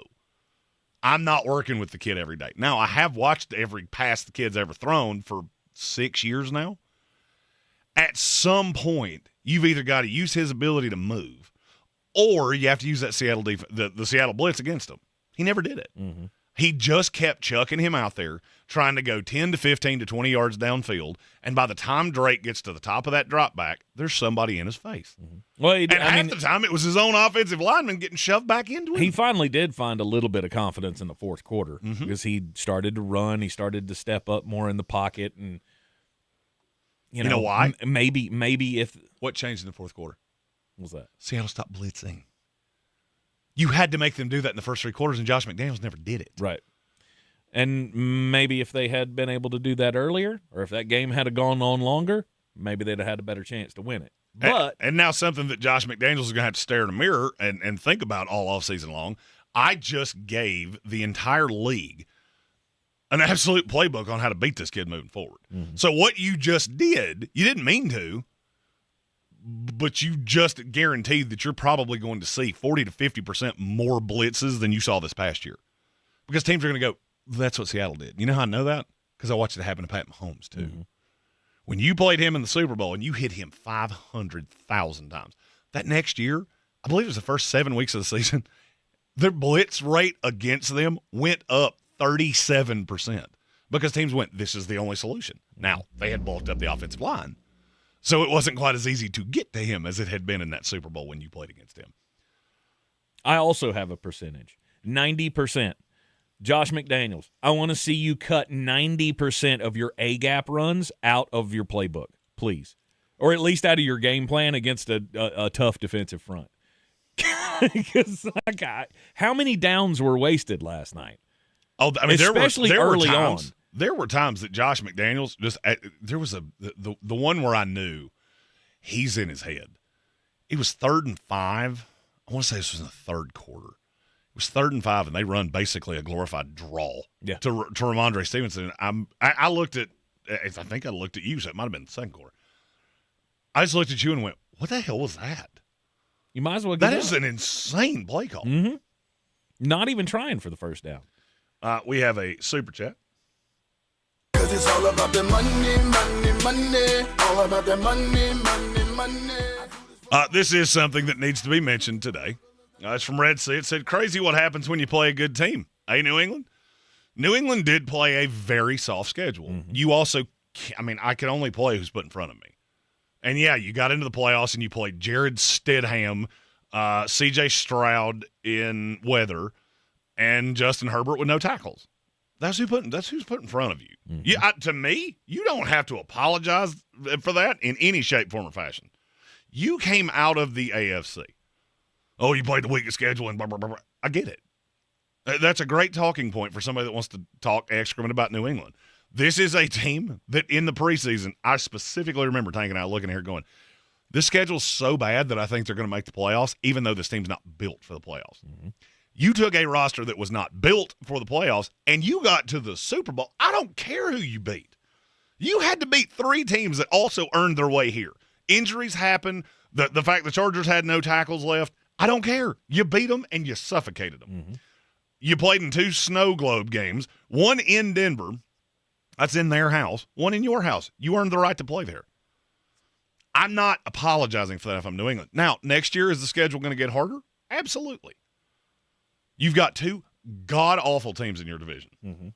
The Jets are terrible, and the Dolphins might be worse. Does this New England team remind you of any other team in the history of the NFL? Because I have one in mind. This New England team? Yes. Who's yours? The 2015 Carolina Panthers. They played an easy schedule all year long, never played a really good pass rush. And then what happened? They made their way through the NFC, got to the Super Bowl, and they had to play Von freaking Miller. And what happened? They got completely bum-fuzzled. Cam got bum-rushed. He turned the ball over. He didn't fall on the fumble. He'll never live that down. And you got killed. You got embarrassed by a team that just came in here and went, I'm going to punch you in the mouth, and you haven't faced anybody like us all season long. And that's exactly what happened to New England. That's a good comp. Can I tell you where it dies on the vine? Where's it die? Cam Newton was not a good NFL quarterback. Drake Maye is. That is my belief. I evaluated them both. I watched their entire career. Cam had one gear. Mm-hmm. That's it. He lived in second gear. He did not have a better one. Well, one of them won the Drake MVP that year, and one of them didn't. By one vote that apparently somebody gave to Justin Herbert. I need that one explained. I don't know if I just missed that or I don't know. How in the world somebody got to Justin Herbert, I need explained to me. Well, and two got to Christian McCaffrey, didn't it? I think two went to Christian McCaffrey and one went to Justin Herbert. And Matthew Stafford won by one. Yeah, the Herbert vote, you don't get to vote anymore. And I feel like the Super Bowl played it all out. Who was the real MVP? If Matthew Stafford had been the quarterback in that game, you think it would have been different? Because I do. I think if you'd have had the real MVP playing in that game, things would have been different. However, you did. His name is Sammy D. Super Bowl. You're in the Sportsocracy, and this is ESPN Asheville. Every weekday, this is what you'll sound like after winning $1,000 in bonus bucks. Oh, my goodness. Oh, nice. I can't believe it. Get ready to win right here. Win $1,000 on ESPN Asheville. Explore a career as a correctional officer. NC Department of Adult Correction is hiring with state benefits and paid vacation. Becoming a correctional officer can be a rewarding first step along a public safety career. Visit dac.nc.gov/cojobs. You know who's listening to the radio? Voters. Lots of them. So if you're running for office, this right here, great place to reach them. And it's not like social media where people are just swiping through ads. With radio, they're engaged. Plus, it's 1/10 the time and cost of video. Don't just campaign. Connect with millions all over the country, even thousands in the smallest communities with radio.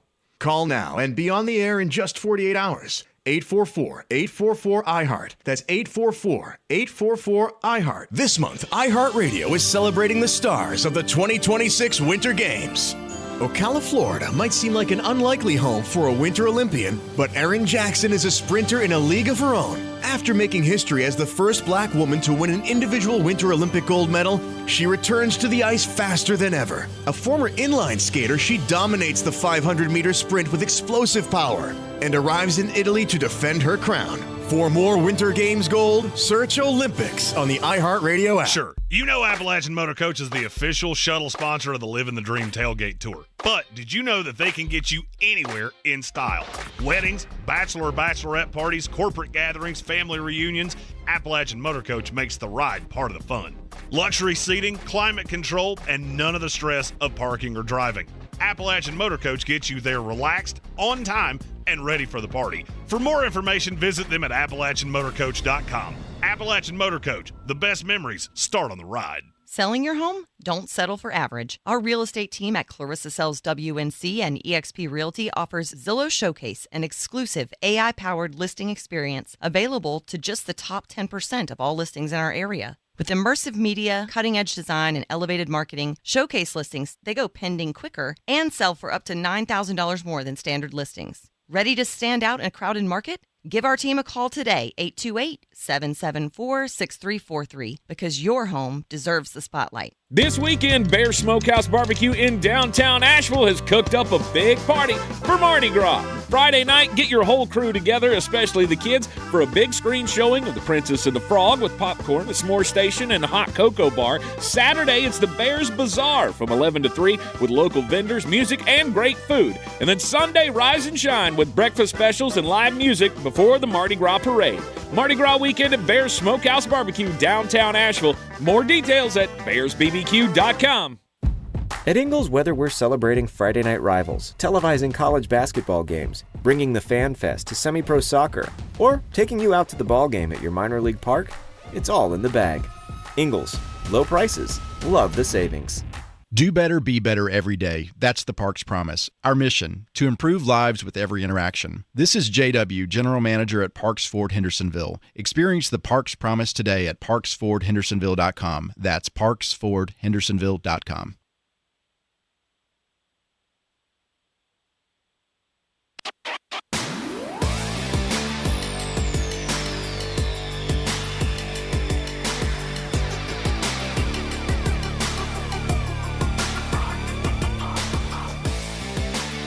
And welcome back into the Sportsocracy on ESPN Asheville. I'm glad there's nobody else in here today because you're a weird guy. You say stuff sometimes that Sorry. Did you mean to think that, or did you mean to say that out loud? Just living my truth. What's got an Ultimate Warrior thing going on over here? Just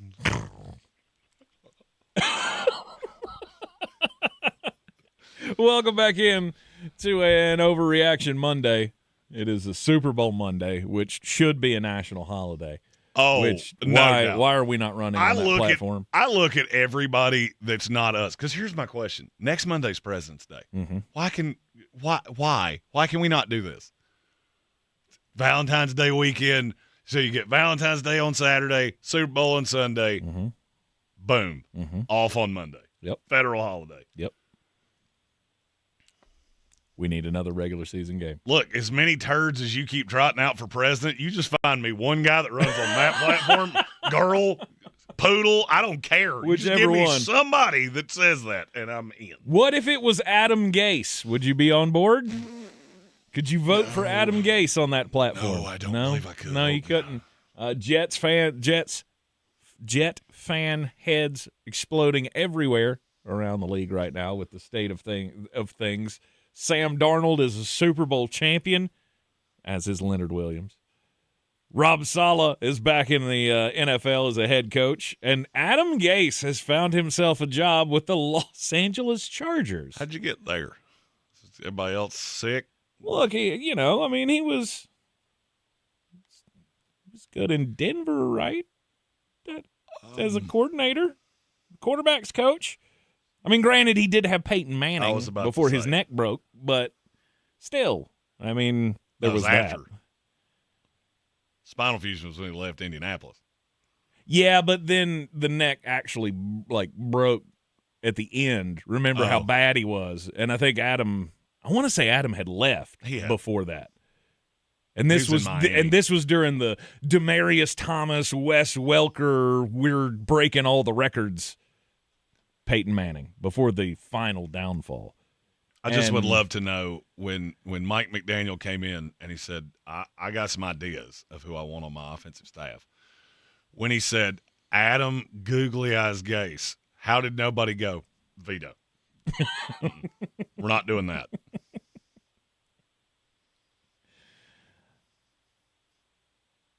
I would be afraid.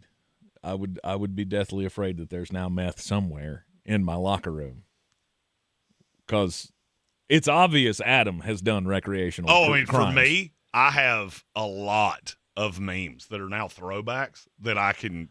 Although maybe this is the rehab system. Maybe they're recovering together. When your friend gives you an edible and tells you it's 5 milligrams, it was actually 50. He got a little surprised by that. Here, this will take the edge off. Oh, there is no edge anymore. Good. We're all just floating in the ether. Wonderful. Yeah, the Adam Gase years are not remembered fondly by me. No. But, there is some offensive knowledge in there somewhere. So maybe he's a good fit for this. I don't know. He's going to be some kind of passing game assistant. We don't have an actual title yet, but does that concern you for the not MVP Justin Herbert? No. I mean, because Mike Macdonald's the one that's running this.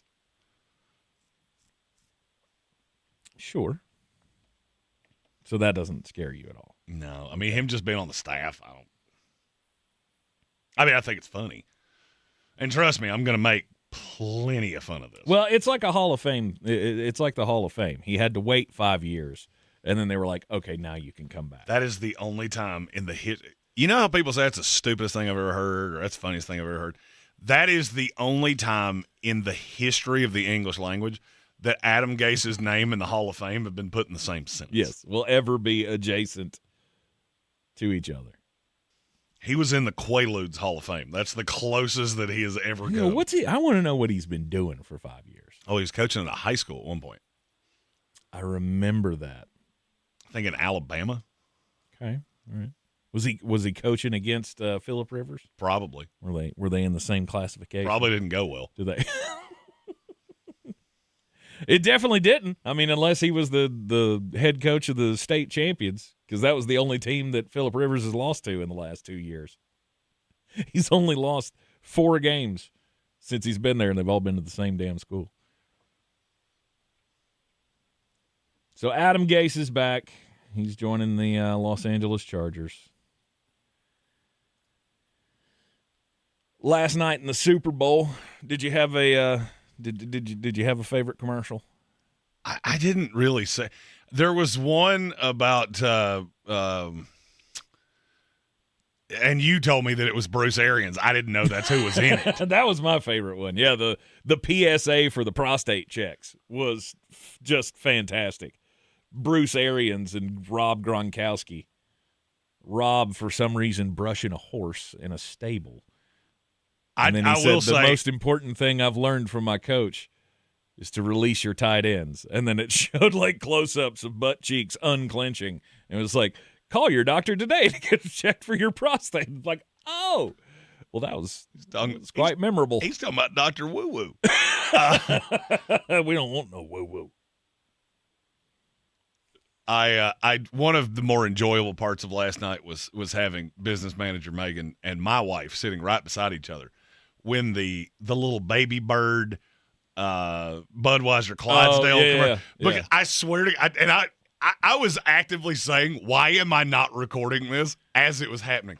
Because they show the little baby bird, and I watched their faces go, oh, and then it's like super hopeful.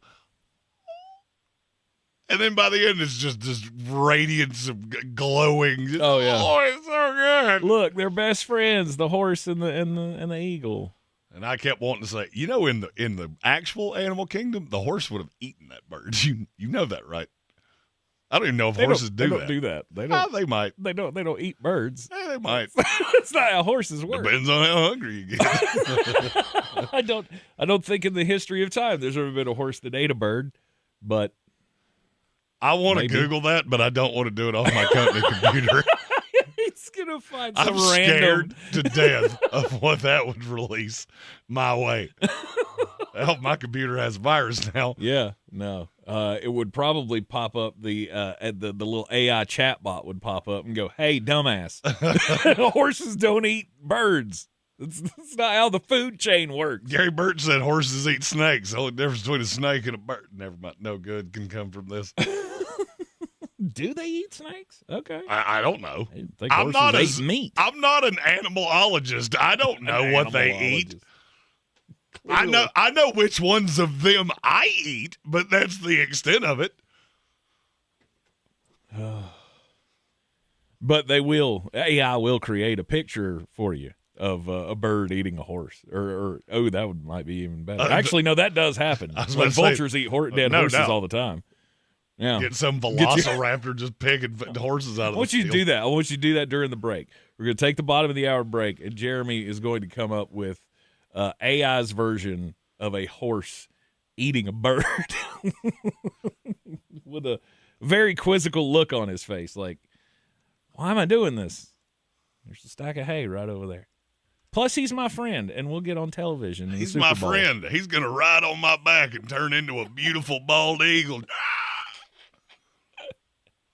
It's just one of those things. I always pick up at least one really memorable Super Bowl commercial. And, yeah, those were definitely two of them. I wish we weren't at the bar, and I'll have to go back and watch them on YouTube so I could see what the Haley Steinfeld, Danny McBride, and who was the other guy in the State Farm commercials, those where they had the outdoor concert and all of that. I'm sure those were hilarious. I just couldn't hear them.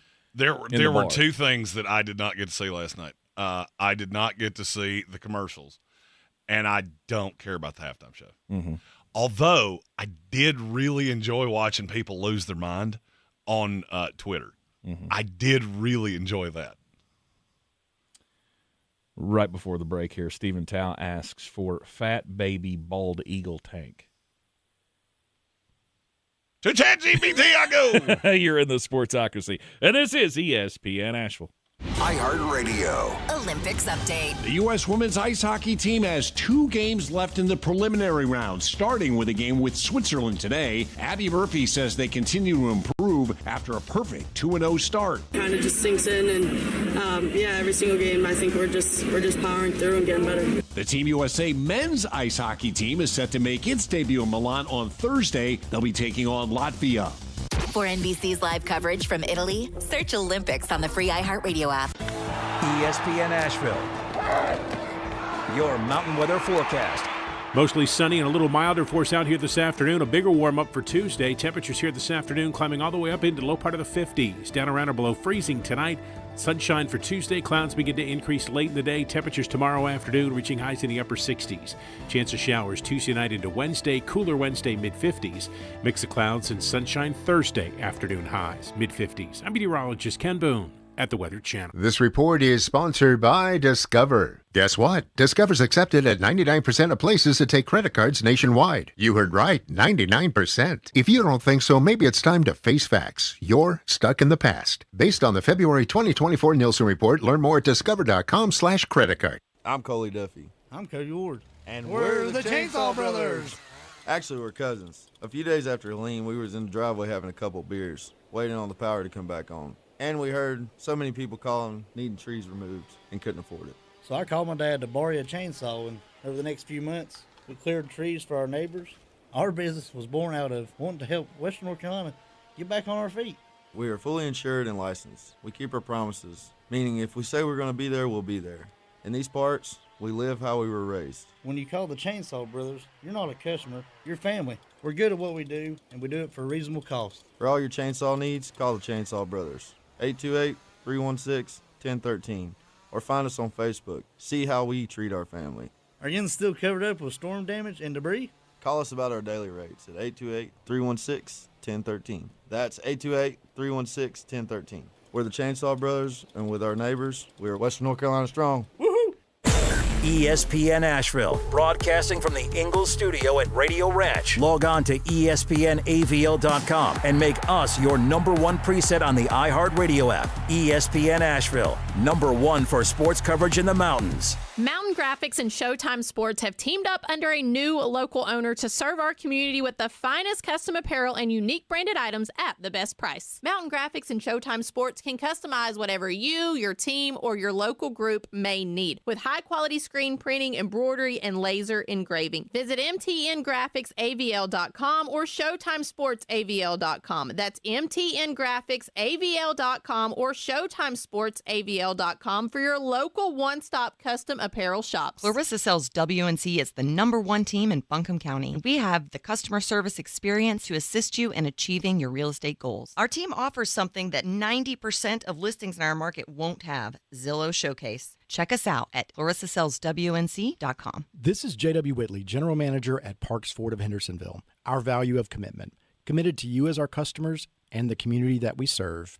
To do better, be better every day. That's the Parks Promise. Experience the Parks Promise today at parksfordhendersonville.com.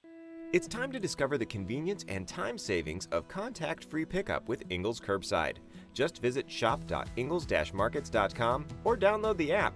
and your Ingles personal shopper gets to work with specialized training on how to select the freshest items for a pre-scheduled pickup. They'll even text you with updates. You pull up to a designated space, and your personal shopper delivers your items right to your vehicle. Fresh, fast, and affordable. It's all in the bag. Ingles. Low prices. Love the savings. On the weird scale, there's Vegas, there's Florida, and there's Asheville. Let's get weird, Asheville. It is ESPN Asheville. Welcome back into the Sportsocracy. It's time to get weird. And Jeremy, one of your favorite lovely establishments, the Little Caesars Pizza. Oh, your story. My story's about pizza. He does love a Little Caesars pizza. Oh, Little Caesars is it's the Sam Darnold of pizza places. Mm-hmm. And what would you say if you found out that, Little Caesars was running a super special on pizzas? You'd give them a call, right? Absolutely. Yeah. What if you found out that they were extending their hours just for you and a select few customers? I mean, this sounds like a dream come true. It does, doesn't it? Well, the dream maker, the suspect in question here, 41-year-old Jonathan Hackett of Kinston, North Carolina, did something a little strange. So he used to work at the Little Caesars in Kinston, and he used to work at the Little Caesars in Kinston. He was arrested recently for breaking into his former employer. He did it on 2 separate occasions. The first time he was not caught. How, I'm not real sure, but I guess they don't change their security codes or anything on the door. And so he opened up the Little Caesars after hours when nobody was there, and he started making pizzas. And he started taking customers and selling the pizzas and keeping the profit. He's just running a little side business. Closed it up before anybody got back in the next day and went on about his business. Then the next time he tried it, there were actually, employees still in the building, and they called the cops and ruined all the fun. This guy was just trying to provide a service. And for that service, he caught no less than 5 charges. And by the size and stature of his face, I'm going to guess he caught several hands as well in the process. Because I don't know if this guy had a prize fight the day before he broke into the Little Caesars. But it was either the employees or the police that tap danced on his face for his beautiful mugshot.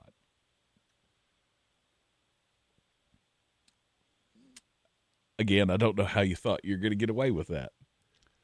And I'm actually shocked and kind of impressed that you got away with it once. To set up your own pizza stand inside a Little Caesars. So I will tell my outside story after I show the deranged horse that I have chasing a bird that AI created for me. And then it gave me this little masterpiece that I'm going to leave on Tank's face, which is basically if Tank had gone to the Turning Point USA. Yep, that's the thing that. Oh my God, that is glorious. That is my favorite Fat Baby Tank. I also have to show. I had to resize it a little bit. There's empty PBR cans around your feet, a bald eagle on your shoulder, and for some reason you have a lot of jewelry. Like there is a bracelet on everything a bracelet can go on. And I want you to just stare at and enjoy that skullet. Oh, it's so good. I love it. I love every bit of it. I also think the eagle has the longest tail in the history of eagles. But that is a very long tail. That's a peacockish tail. That is a tail you should be proud of. My story. Maybe there's another one back there. I don't know. He's just hanging out on your back in case the other one dies. My story comes from the state of Florida, and it is also about pizza. So, Tank, what recently happened in Florida? It got cold. It got real cold. What did that lead to? All the iguanas fell out of the trees. Yep, maybe you see where this is headed. Florida people, being Florida people, they saw iguanas falling out of the sky. And a pizza place Buck's coal-fired pizza in North Palm Beach decided that if food is falling from the sky, we should indeed put this on a pizza pie. So they came up with the Everglades. Okay. It has an olive oil base. Then it has cheese, bacon, venison, and iguana meat from the tail. Man, I'm going to guess that's going to be a gamey pizza. Can you not just do pepperoni? Like, I mean, is that untoward? We have to put all this weird excrement on a pizza? Just do pizza. If you want to be weird and eat lizards, do that. Just don't put it on a pie. Well, why not? I mean, you don't have to eat it. You don't have to order it. You're right. But you tell me that iguana pizza is available, I'm in. You would eat the iguana pie. I would eat the iguana pie. Most certainly. Mark did another story this morning about a guy making burgers or something. I think it was out of the iguanas that fell at his house. And you know what? I didn't give anything a try once. You know, that got me in some trouble when I was in college. But you know who I know definitively would eat the iguana pizza? Who's that? Fat Baby Kid Rock. No doubt. Fat Baby Kid Rock right He'd eat it raw. For sure. He actually was eating iguanas that weren't frozen. He was just grabbing them off the trees like, Arr.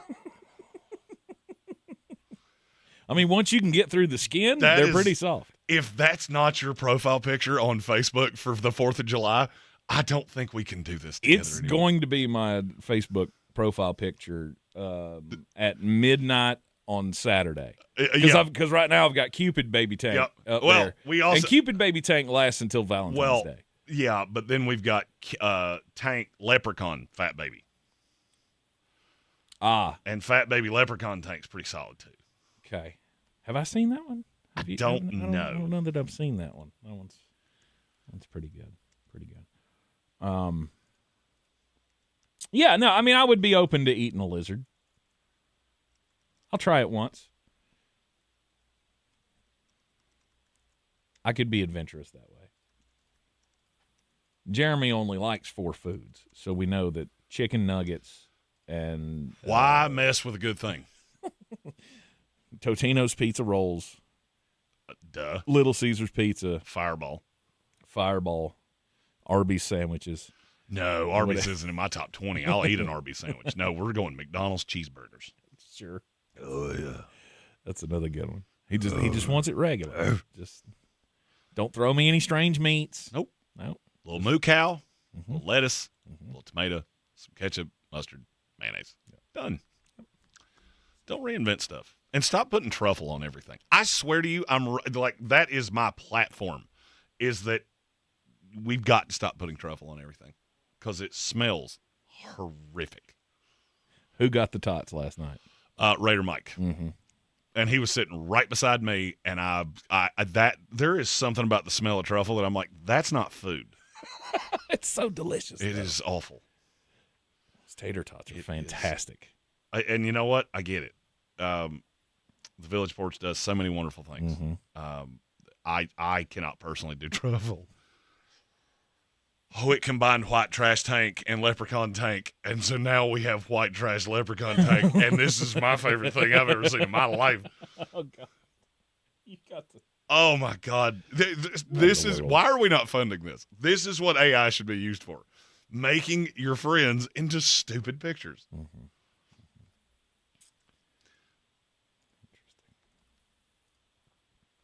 Oh, I mean, we're going to get him on the screen here in just a second. Last night with the Super Bowl, we saw 2 of probably the best defensive performances we've seen in Super Bowl. They're definitely on the short list. I would say both of those teams earned a spot on that list. For sure. The defenses were really, really good. Man. I'm trying to think back to when I've seen a team play that well on one side of the ball and not have a chance. Because it didn't feel like New England had a single shot at winning that game last night. No. I mean, maybe a single shot, but I mean, they kept disappearing. Dalton in our YouTube chat was talking about the Village pretzel, and now that's really all I want. I just want that big sweet pretzel with just a boatload of mustard. There you go. Let's see, you can go back down there this evening. Probably gonna get your old pretzel. I don't think there's anything going on that you got to hang out for. You just get the pretzel and go home. Oh well, I have my show tonight, so that I couldn't do that until after 9. You go get the pretzel before your show. Then I have to go all the way home. I'm doing the show from here because I got interviews to do in between. Oh, that's okay. All right. Well, sorry about that. Yeah, I was trying to help you out. The woes of living above a bar. Oh, they're not woes. It's the best. Mm-hmm. It's the best. Last night, do you hold any? I don't know. Do you hold any grudges for Mike Vrabel? No. It's all on Josh McDaniel. I mean, and it's on McDaniel. I don't think there's anything you could do. You came up against a buzzsaw.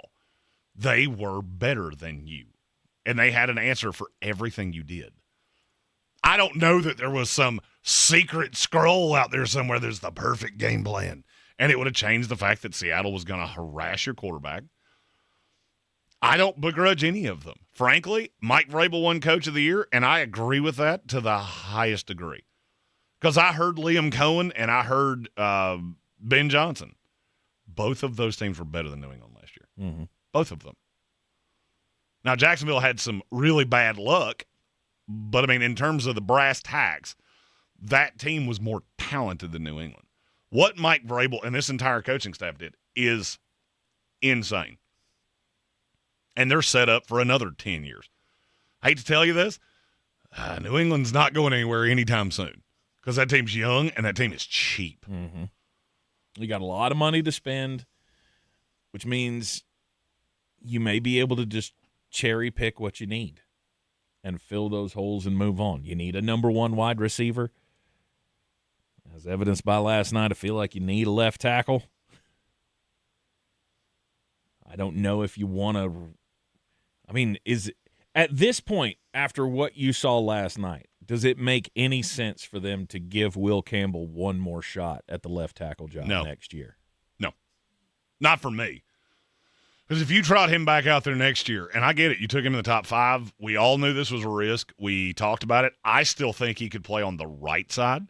I also think if you had a tight end that could actually block, which you don't, then you could mitigate all of this. Mm-hmm. There's a way around practically everything. And I think Will Campbell had a really good season until teams figured out, oh, yeah, we can get around that guy. We can get around that guy because he got little tiny arms. Mm-hmm. This is one time where it did matter. Especially when, I mean, he was just out. I mean, he was outmatched. Well, I mean, and I think that's where you have to give credit to Mike Macdonald and that entire defensive staff in Seattle, because I think they did a better job of exploiting a weakness than any coaching staff I've seen in a Super Bowl in a long time, because they weren't even hiding it.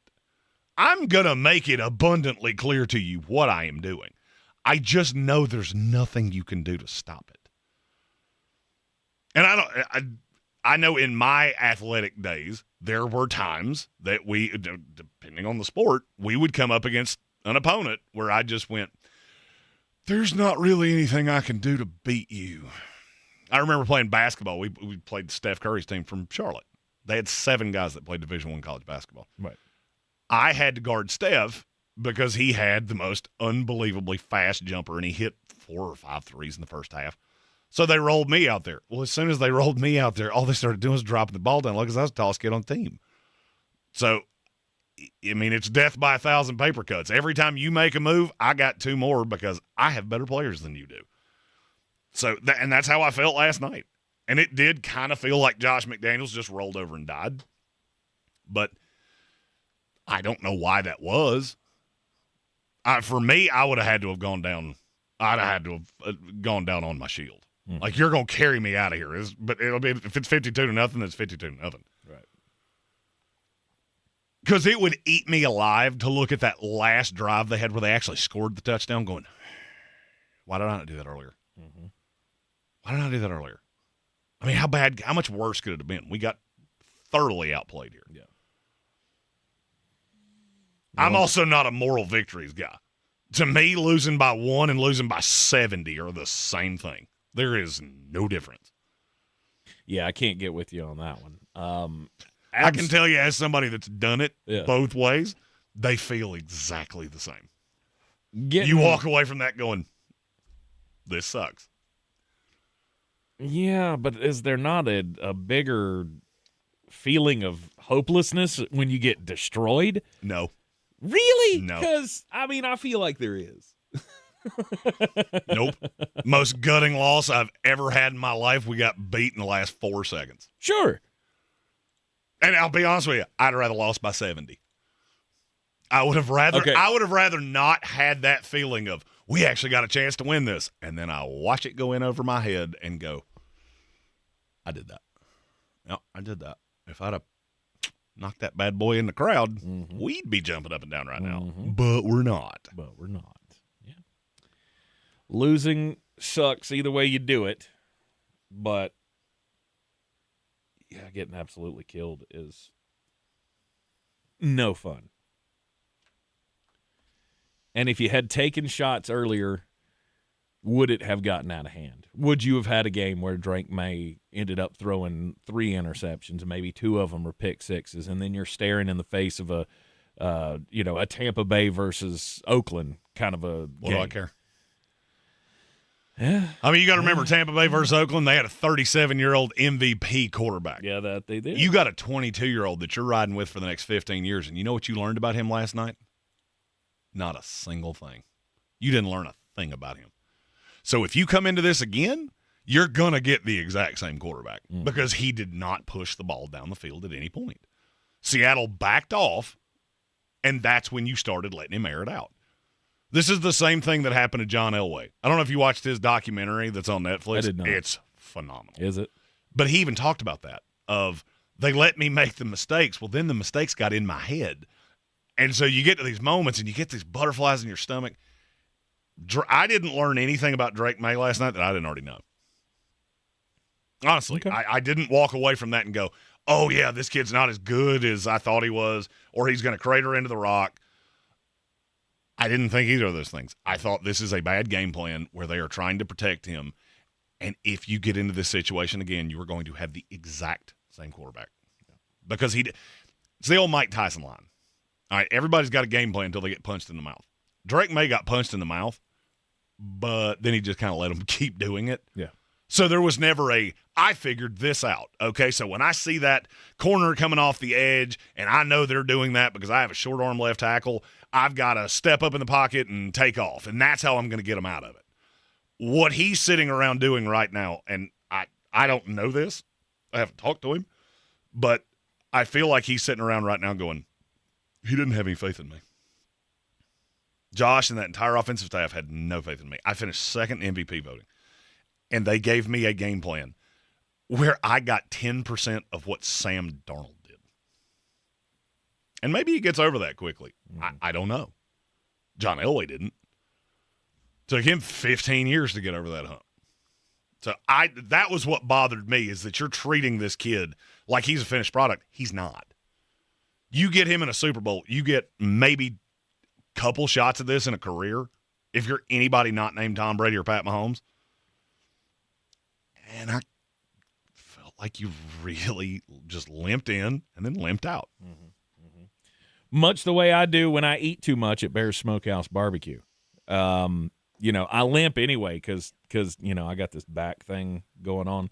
But it gets worse after I've gone in and I can't figure out what the hell I'm going to order. And so I just, order 3 of something and go, well, I'll pick something and then take the rest of it home. Because everything on the menu at Bear's Smokehouse Barbecue is fantastic. Each and every one of their meats is some of the best you will ever have from the kielbasa sausage all the way down to the pulled pork. The brisket is my absolute favorite. And when they take that brisket and they turn it into chili, it gets even better somehow, which I didn't think was really possible. Because once you have a piece of their brisket with that Texas pepper hot sauce or barbecue sauce on it, because it's not just hot, it's like a sweet heat. It makes the meat absolutely perfect. And if that's not your thing, then they have you can go up hotter to the ghost pepper, or you can just have a regular barbecue sauce. They've got them all, and they've got them all for sale as well on BearsBBQ.com. This weekend, they're having special events Friday, Saturday, and Sunday for the Mardi Gras festivities downtown. So check out the events page at BearsBBQ.com. Bears Smokehouse Barbecue, home of the balls. It is the official barbecue of the Sportsocracy. ESPN Asheville, your mountain weather forecast. Mostly sunny and a little milder for us out here this afternoon. A bigger warm-up for Tuesday. Temperatures here this afternoon climbing all the way up into the low part of the 50s. Down around or below freezing tonight. Sunshine for Tuesday. Clouds begin to increase late in the day. Temperatures tomorrow afternoon reaching highs in the upper 60s. Chance of showers Tuesday night into Wednesday. Cooler Wednesday, mid-50s.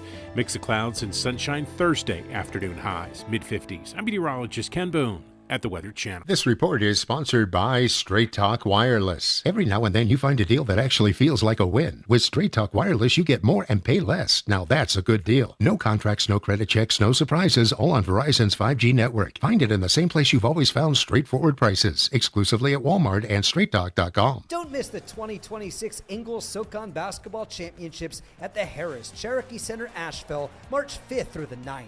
5 action-packed days, your favorite SoCon teams, 2 tickets to the NCAA tournament on the line. Bring your whole family for unforgettable fun, kids activities, downtown events, non-stop excitement all week. Secure your spot now at SoConHoops.com or through the Harris Cherokee Center Asheville box office. Be a part of the madness before it's gone. All right, people, it's Valentine's Day. Everything has to be perfect. Yes, Dad.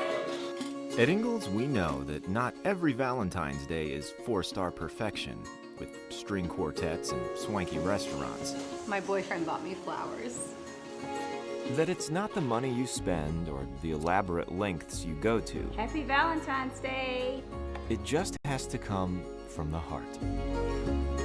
Ingles, we're with you every step of the way. This weekend, Bear Smokehouse Barbecue in downtown Asheville has cooked up a big party for Mardi Gras. Friday night, get your whole crew together, especially the kids, for a big screen showing of The Princess and the Frog with popcorn, a s'more station, and a hot cocoa bar. Saturday, it's the Bears Bazaar from 11 to 3 with local vendors, music, and great food. And then Sunday, rise and shine with breakfast specials and live music before the Mardi Gras parade.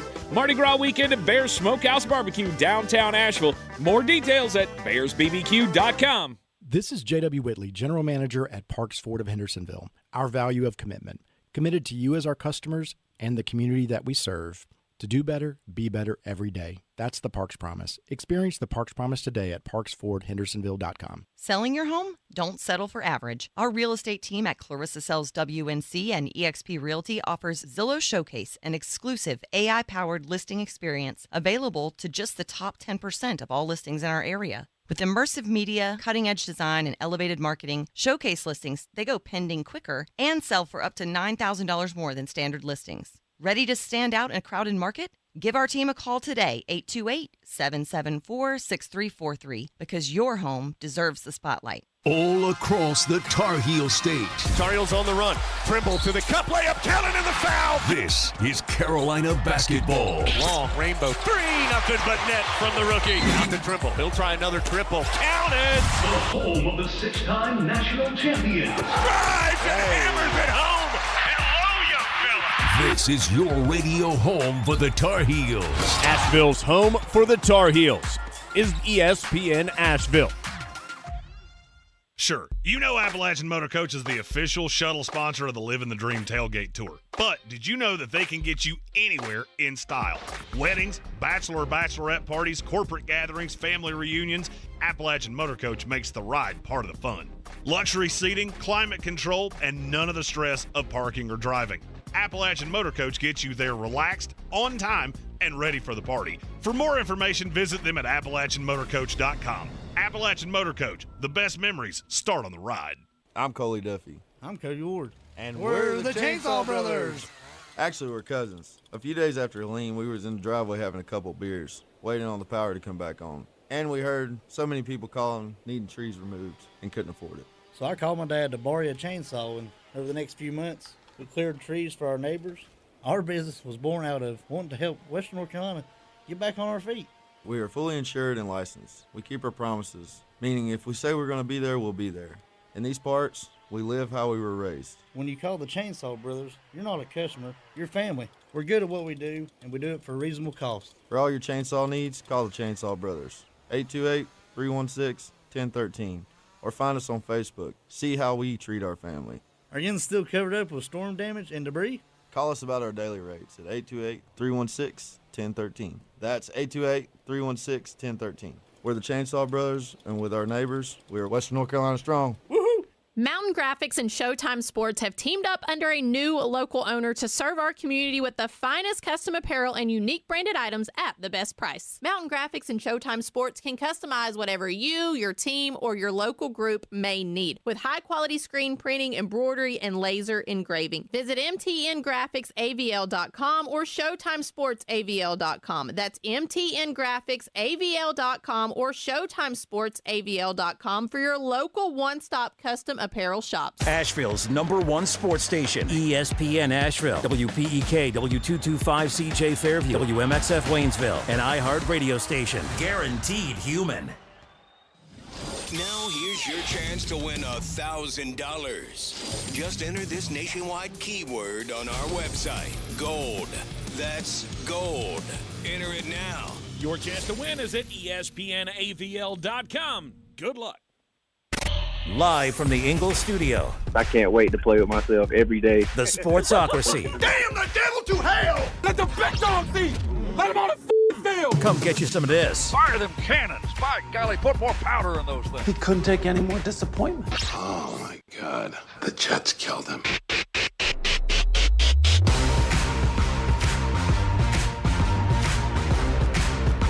It is ESPN Asheville, 92.9 FM, 880 AM at 1400. It is Sammy D Appreciation Day. On 92.9 FM, 880 AM and 1400. The Sportsocracy, heard everywhere you go on the iHeart Radio app. Seen everywhere on YouTube. Just go to thesportsocracy.com. Click the live video link. Subscribe to the channel and join us in the chat. It is a day where Jeremy celebrates his prognostication prowess.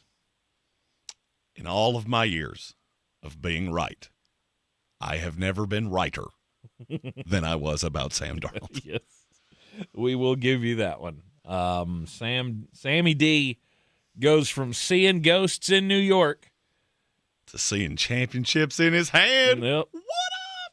Being a backup in Carolina and in San Francisco. Fighting for his job for the Minnesota Vikings. Imagine how last year could have been. Had J.J. McCarthy not gotten hurt last year in Minnesota, how different could that have been? Would Kevin O'Connell have just gone with the rookie? I don't think so. I think Sam was starting regardless. Maybe. I mean, because at some point you're going to see them in practice and go, oh, wait.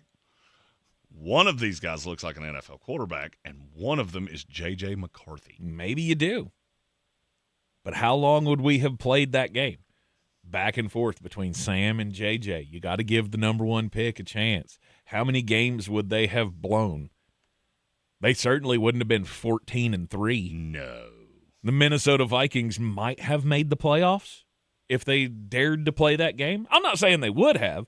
I mean, I would hope that in practice, a guy like Kevin O'Connell would have been like, yeah, we can't do that. We can't start the rookie. We'll let him sit. It's going to be fine. But I can't help but think, because we've seen this, we saw it happen to him in Carolina. Well, I mean, you really boil down on what transpired here. I mean, you think about the career trajectory of Sam Darnold. Do you know who, through 4 years, do you know who the closest comp in the NFL to Sam Darnold is right now? What do you, just from the first 4 years of his career? Compare Sam's first 4 years to somebody that's right about that area now. I don't know. Justin Fields. That's the closest comp. Okay. Of guy that was taken in the top 10, has not been successful. Teams can't get away from Justin Fields fast enough. I did go back and watch when I did a live stream. I believe you were still laid up with your foot, I think. I think that's when you had your unfortunate incarceration with your foot. I did a live stream of the first day of free agency because I was going back to try to find a clip of Sam. I said some things that weren't great. I was really happy for Sam in the contract, but I said, I can't believe he would go to Seattle instead of the Raiders. And I went, man, I'm glad. Nobody remembers that. Nobody remembers that. Because then I yelled at the Raiders for like 15 minutes of, if you could have had Sam Darnold, why would you trade for Geno Smith? Now, that part was right. You just look at a guy that has paid his dues in this league. And for him to – that's one of those things that you'll always be remembered for. Starting quarterback on a Super Bowl winning team. And you can give me whatever you want to. I don't really care. Oh, Sam only had 55 QB. I don't care. I don't care. Scoreboard. You can compare it to Trent Dilfer all you want to. You can compare it to Joe Flacco. I don't care. I actually think there's some merit to both of those. The difference is that Sam was 28 years old. And he's been a starter for, what, three other teams in the NFL? Worked out great in Minnesota. Didn't work out great with the Jets. Sam single-handedly changed the way I look at quarterbacks. Man, I don't know if you've noticed this over the last handful of years. I have been evil in grading quarterbacks. Because I'm looking for talent. And I know it may not go well in the first destination. I think NFL teams have gotten so impatient with quarterbacks that I'm not going to be shocked if Sam's just the first of multiple. If 20 years from now you tell me, I'm trying to think of the ones off the top of my head, Cam Ward wins the Super Bowl with his second team, I'm not going to be surprised. Because we look at guys and we are so immediate gratification. And this is the hardest position in all of sports to play, and it's not even close. Because there is so much that falls on you. And so much has to be right that you have absolutely no control over. The offensive coordinator's got to be in place. The head coach has got to be in place. You got to put an offensive line around him. You got to have a running game that's at least pseudo-competent. You got to have weapons. And to watch somebody go through all of this. I mean, I couldn't stop thinking last night about Robbie Chosen and Quincy Enunwa. That's who he was thrown to with the Jets. Right. Robbie Chosen that's now played for, I believe, 7 teams since he left Carolina, or since he left the Jets to go to Carolina. That was your one. And now you put him in a situation where he can actually succeed. And I think there are a lot of quarterbacks that way. You know, we're getting ready to go into the draft season. This may be the single worst quarterback class I've ever seen in my life. But are there guys that I think could win in this league? Sure. I think Fernando Mendoza in the right situation can win in this league. I've said 100 times I think he's Kirk Cousins. Is that with the Oakland Raiders or the Las Vegas Raiders? Not currently. Because right now the Las Vegas Raiders are a team with Brock Bowers and not much else. It's a mediocre to bad offensive line. It's a defense with one really legit star, and he wants out. That's a tough situation for Fernando Mendoza to go into. I like the kid. I think he's a little goofy, but I could get by that. I just know you're going into an absolute buzzsaw. And the other kids in this class, I don't know where you fit. Ty Simpson, if you go in the first round, I absolutely hate it. I have a 4th-round grade on him. He's my number 2 quarterback in this class. Chambliss, if he ends up in the draft, and once the measurables come in, I'll know a little bit more. There are people that think he's 5'10". I don't know where that's going to fit. But we're in a league now where we're all so obsessed with finding the quarterback because we want to wear his jersey, we want to have him on our fantasy team, we want to win games, and we want to be where Seattle was last night. I feel like Sam is – I feel like he's a case study. Now, look, I'm super biased. I've been very honest about this. I know Sam. I like Sam a lot. I evaluated him not knowing him. I'm not surprised by any of this. I know people think I'm just wanting to pat myself on the back. No, this is I treated Sam like I worked for an NFL team. Of if you put gun to my head, find me a quarterback. Right there. 14. Just go get 14. You'll be fine. You got to put pieces around him just like you will anybody in this league. And for me, last night was really vindicating. To look at the star turn that happened with Jackson Smith and Jigba. Weird, that didn't happen with Geno Smith. He wasn't that guy. It happened with Clint Kubiak. It happened with Mike Macdonald. It happened with Sam Darnold. No, and it also happened when you took away the other targets and went, hey, he's the only guy we got. He never looked like that. I've gone back and watched the tape. He never looked like that guy. Yeah. I don't know who got the most out of him. I don't know how to give the credit to. And frankly, I don't really care. No, because I think it's a little bit of all of them. Of course it is. I think Kubiak probably deserves the lion's share. But Sam also put him in a great position to succeed. I'll agree with Steven in the YouTube comments. He says Sam proved that the system can hold a quarterback back or no doubt. Push them forward. No doubt. You go into a good spot, and you get to finally see the talent that this guy had. Sam Darnold didn't have any of the things that he needed to win until he arrived in Minnesota. And when he got to Minnesota, he had weapons. He had an okay offensive line. He had a good coach. And he won games. It is the hardest, and this is not like, oh, you should feel sorry for him. Nobody in the world should feel sorry for me. It's one of the hardest parts of the job that I do. You get to know these guys. I mean, if you follow us on social media, it's not hard to find the blue check marks that like videos that we've put out. Lee Hunter, he's liked every video we put out for a week because I met him in Mobile. I love that kid. I want him to go to the perfect spot, whether that's the Chicago Bears, wherever it is. I want him to succeed. This is just like any other profession. You have worked with people that you look at and go, man, I hope that kid makes it someday. I really do. We do that with about 200 guys a year. And to watch the just pure excrement that Sam went through in New York and having a front row seat to it, nonetheless, that was the thing. I know the talent's there. That's abundantly obvious to anybody that's paying attention. But to see it all come together, I thought it was special. I thought it was a special season. I think this was a special team. I think that's a special franchise. And as a fan of a really bad NFL franchise, I do look at Seattle and go, just do what they do. I don't know the iterations of that. Because everybody talks about their owner. Their owner wouldn't know a football from a bocce ball. Because her brother owned the team. She inherited it. She has been trying to get rid of it for years. But John Schneider, back to Pete Carroll, now Mike Macdonald, this franchise has been just the bastion of stability. And I'm happy for Seahawks fans. I really am.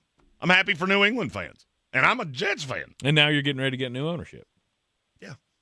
And that team, it'll sell for $6.5 billion. More than that? Higher. Bet you anything you want. Really? You're coming off a Super Bowl. We've never had a team sell like this, ever. I don't even know what it's going to sell for, but it's going to be a lot. You have one of the best fan bases in the league. You have one of the best stadiums in the league. It's going to be a lot.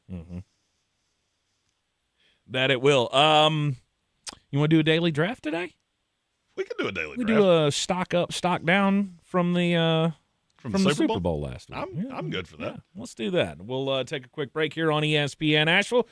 Get our ducks in a row when we come back. Stock up, stock down from Super Week Next. iHeartRadio. Olympics update. U.S. Olympic star Lindsey Vonn underwent surgery on a broken leg after crashing in the women's downhill. Head physician Jeff Harrison says Vonn was heroic to try to compete despite a major knee injury. To have her career end on such a note was very tough to witness. Team USA's medal quest continues today in speed skating as Erin Jackson and Brittany Bowe compete in the women's 1,000 meters. For NBC's live coverage from Italy, search Olympics on the free iHeartRadio app. Dan Scott here, inviting you to check out my new show every Sunday, 8 to 9 a.m. here on ESPN Asheville, where we bring sports and faith together.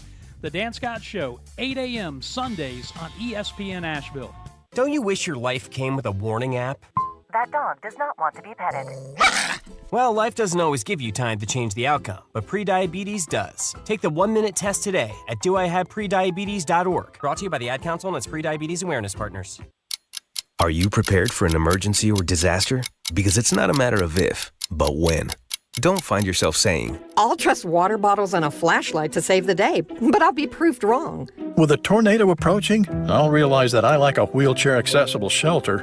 When the floodwaters rise, I'll be up in the attic with 20 cans of beans. It's a recipe for disaster. let's prepare so we all have a better story to tell. Get started at ready.gov/olderadults. Brought to you by FEMA and the Ad Council.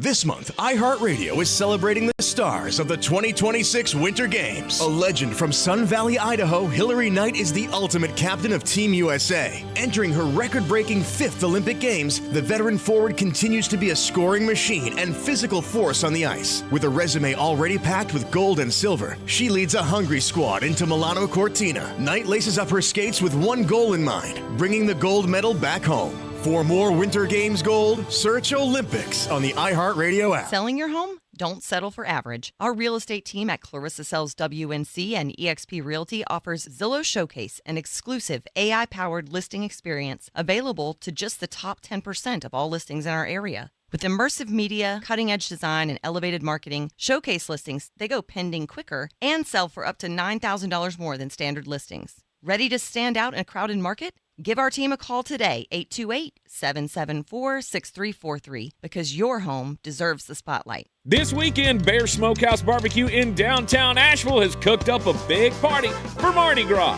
Friday night, get your whole crew together, especially the kids, for a big screen showing of The Princess and the Frog with popcorn, a s'more station, and a hot cocoa bar. Saturday, it's the Bears Bazaar from 11 to 3 with local vendors, music, and great food. And then Sunday, rise and shine with breakfast specials and live music before the Mardi Gras parade.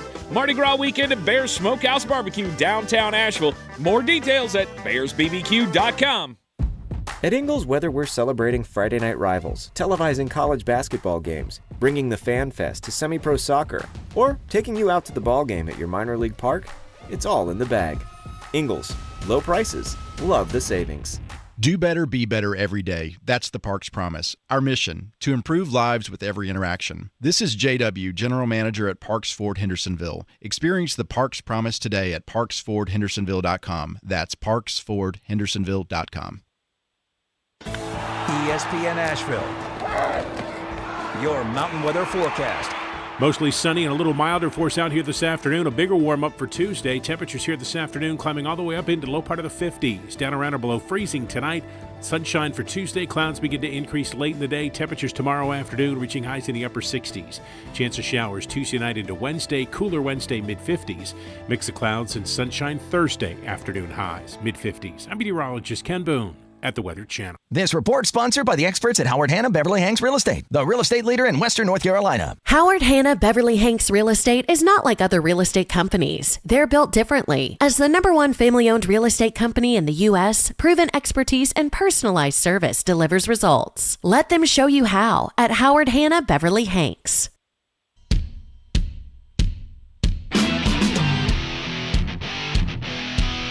The Sportsocracy. These guys are a f***ing disgrace.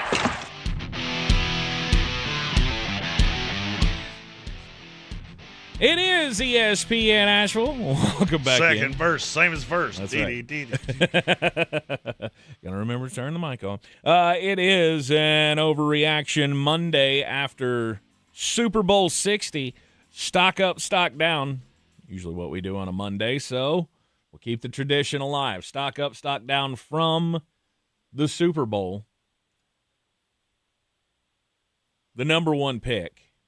I'll let you have it. Yeah. Sam E.D. MVP. I think he is the answer. He's not the only answer, but he is the answer of a guy who has been through a whole lot in his career and finally gets a chance to kind of peacock a little bit. This is on the biggest stage. You get Sam. Was he perfect? No. But we've done this for many years. Starting quarterback gets credit.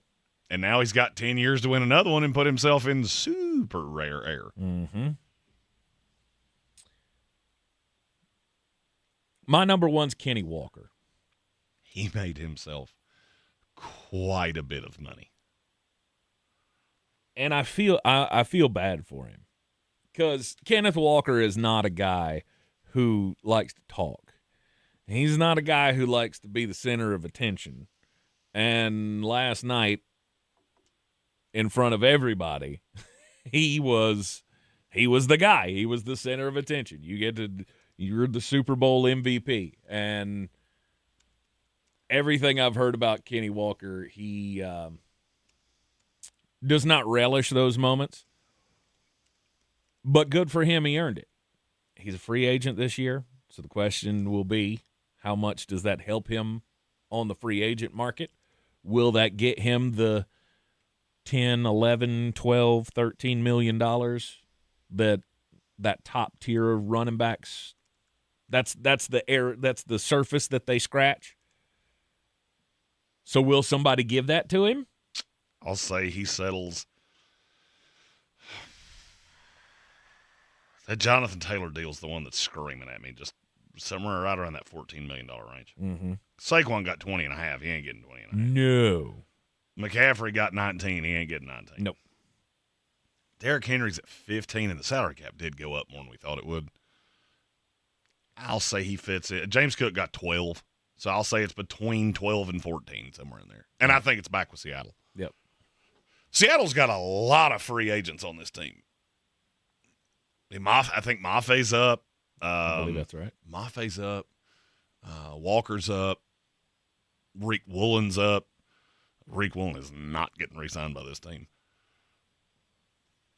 I mean, I think when I did my due diligence on free agency, I think Seattle has like 6 of the top maybe 30 or 40 free agents in the entire class. Mm-hmm. All right, my next selection, I will go stock down for one Joshua Joseph Jobe. That's not the one I thought you were going there. Look, I can't get him throwing punches out of my head. And I get games get hot. I get that you guys are we're jockeying around down here, but it's got to come to a point where you can't throw hands. And I saw some replays, and I think somebody last night during the broadcast was like, "Well, I mean, he was open-handed." I was like, "That was not an open hand. That he might have gone open hand right before he hit the guy, but that was a full-on throwing the punch, and stock down for the referees as well for not throwing a flag on that play."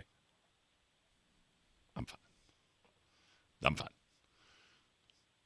The one I thought you were going to say, stock down for one Joseph Joshua McDaniels.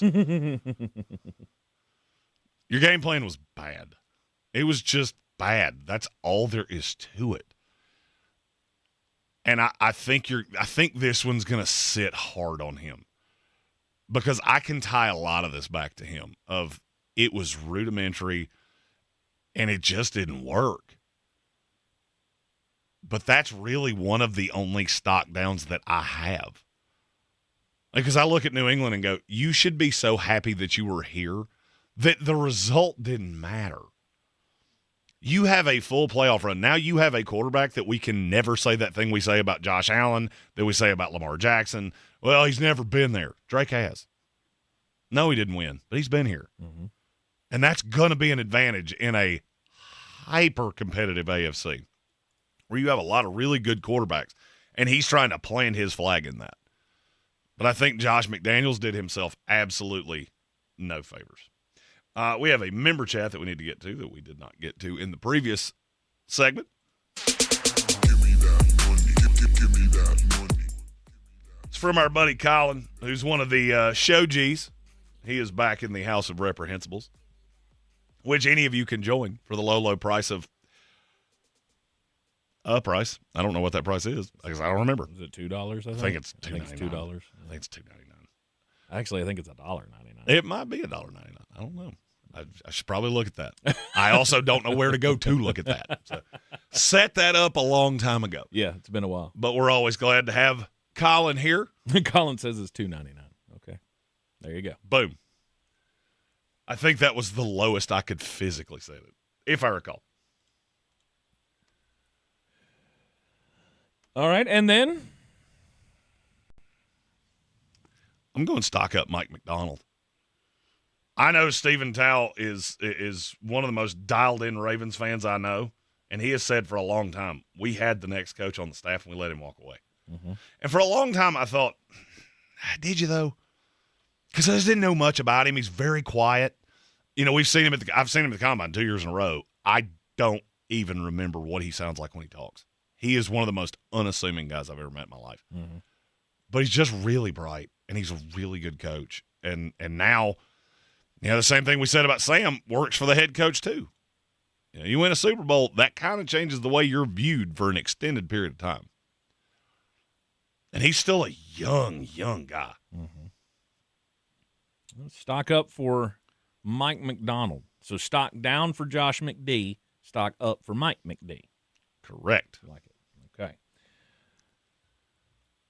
All right, I got to jump on the stock down for Will Campbell. Yeah, this was not a good playoff run for him. If it is factual, I mentioned this earlier in the show, and I did not verify it. So I'll just say, if it's true again that he gave up 14 pressures during this postseason run, that was something that he was not doing at that clip during the regular season. There was a lot of talk about Will Campbell leading up to this of look how good he's been as a rookie. And he was. Until he was not. And the playoff run was too much. He faced too many elite pass rushers, and last night it was quite clear that Seattle had their number, whether it was sending somebody straight on his right hip or it was sending Devin Witherspoon right on the ass of whoever he was blocking. It was just not working for Will Campbell last night. And there's going to have to be a decision made. Is this our left tackle of the future? What do we have to do to shore up this problem? He gave up 8 pressures. 8 pressures in the postseason? No, 8 or pressures just last night. 8? 8? He gave up 6 hurries. Wow. With a sack and a hit on the quarterback. They were just all over him. They were absolutely all over him. And there was little Drake could do when they were in your face like that. He chose a very bad time to have the worst month of his rookie season. Absolutely. Because he was absolutely dreadful in the playoffs. Mm-hmm. And it wouldn't be so bad if you weren't looking at Kelvin Banks going, you know, we thought Banks was really kind of a little bit more of a project, and he was incredible. I would still – him and Banks to me would still be like a 1A, 1B, but I'm pretty confident at this point Campbell can't play left tackle, and I think that's where Banks will be. Yeah. And then I'm going to go stock up for a guy I've mentioned. I've mentioned how well he played like 8 times already in this game or in this show. Christian Gonzalez. He was just an absolute nightmare last night. And it felt at times single-handedly why Sam Darnold was not great. He was single-handedly the reason why the score was only 9-0 at halftime. He's just such an impact piece. Mm-hmm. You know, he doesn't always grade well, you know, with some of those analytics, and not even just PFF. Like, you get into some of the deeper analytics, he doesn't always rate as, oh, he's a top 5 corner in the league, but he is. Yeah. Like, you watch him, I don't care what your stats say. I don't care what your metrics say. I don't care. Watch him. Mm-hmm. He is incredibly good. He's all over his man last night, whoever that man was. You know who he reminds me of? And I realized this last night as I was watching him just run with Rashid Shaheed. Okay. If you had a comp, it's one that I know quite well. He's a more agile Antonio Cromartie. Okay. And people are going to take that as a shot. It's not. There are not many corners that are as long as he is that can run like that. I mean, people always forget that about the Darrelle Revis years. It really helped that Antonio Cromartie was on the other side because you don't want to throw at him either. Right. But I watched him running with Shaheed, and I went, I've only seen one other guy that could do that. Where his guy gets a step, and I'm running stride for stride with you, and it was Crow. Yeah. If there was one bright spot on that field last night, and I think Chris Collinsworth even said at one point late in the game that Christian Gonzalez was the best player on the field last night. And I think he's right. I think he was the best player on the field consistently last night. He was fantastic. Yeah. I don't quite know how I want to say this. I will go stock down on us as NFL fans. Why do we make such a big deal out of the halftime show? Like, why do we do that? I watched people saying horrible things to each other last night on Twitter about a guy that you don't know. Mm-mm. If you don't want to watch it, don't watch it. Right. But we live in this society where people I have an opinion, and I want you to both hear it and agree with it. In large part, we don't care about your opinion. Okay? We don't care. Nope. If you want to say it, that's fine, but don't be shocked when a lot of us just scroll. I hit what is it? The snooze. Snooze. Yeah. Oh, my God. Tryptophan. Turkey does not have as much snooze effect as I had last night just going, go away. Right. And I get it. You're entitled to your opinion on one side or the other, but like it's just not that big a deal. No. I love the snooze button. And I'll be honest with you, I watched it this morning. Because I missed it last night because I was traveling from the porch to my house, and I was filming stuff. So I mean, I heard it. I couldn't tell you a thing. I watched the performance this morning. I thought it was good. I mean, I didn't understand it because I don't speak Spanish, and that's not my music. No, but I felt a lot about this year as I felt last year. It was a good show. Those who were involved did a hell of a job presenting it. It was well put together. It was well thought out. There were all kinds of little Easter eggs in there if you're in the know. And here's the thing, and Stephen Tao and Andreas Pinckney both just hit this in different ways. The NFL is trying to get more international. No doubt. There is an interview coming out from Roger Goodell today where he's asked about expansion. Mm-hmm. We don't have to add teams to expand. We're trying to play in different markets. We know we're the biggest thing on the planet. Mm-hmm. So if there's a market that we feel like is underserved, we're going to go after that. And that's what he did. It's not, and then Tao had it's not for us. The ones of us that are watching the game because we live, eat, and sleep because we don't the care. NFL, we don't care. I mean, for me, there's one band that you could put on the halftime show that I would go, actually, there's two. You give me a Luke Combs halftime show, I'm all the way in. Mm-hmm. You give me a Creed halftime show, I am all the way in. Outside of that, I couldn't care less if I tried. Secret time, there are a lot of celebrities that are excrementy people. There's a lot of them. Mm-hmm. You watch their movies, you listen to their music. I hate to tell you this, but it's the truth. And some of them you don't even know. You won't know until you didn't know for long enough, and then when you do know, you really do know. Yeah. So just I wasn't a fan of the music, but like I said, I thought it was a really good production. The fact that they had the wheat fields out there on the field made out of people, that was hilarious. Austin Gross said Jelly Roll. I would also really like that one. Now, I can get down with that. Is he going to accept an award during this? I was sleeping in a gas station bathroom. Please not that. But if you just sing, I'm so in. It's in L.A. next year? Yeah. Oh. Yeah, I wouldn't think. I don't know. I don't know if I would think that they would pull the trigger on something like that for next year. I want to see the all face tattoo halftime show. Post Malone, Jelly Roll, and you got two of the three. Teddy Swims. Oh, yeah. I think that would be a killer show. I don't know that I've ever actually seen what Teddy Swims looks like. He's got one face tattoo, I think. I mean, he kind of. Yeah, I'm in. I love to hear him sing. Oh, God, he's great. He's great. Yeah. He's but great. Look, every year we make such a big thing about this. Well, I mean, because it's such a tradition, and it is such a big thing that everybody's watching the Super Bowl. I mean, when the number comes out, what's the number going to be for this year's Super Bowl? It's going to be astronomical. I mean, it's going to be Last insane. year it was 200 and something, wasn't it? It was like 220 or something. It was massive last year, and it grows each and every year. And the idea is to get as many eyeballs on it as you can. And I thought they did a good job with it.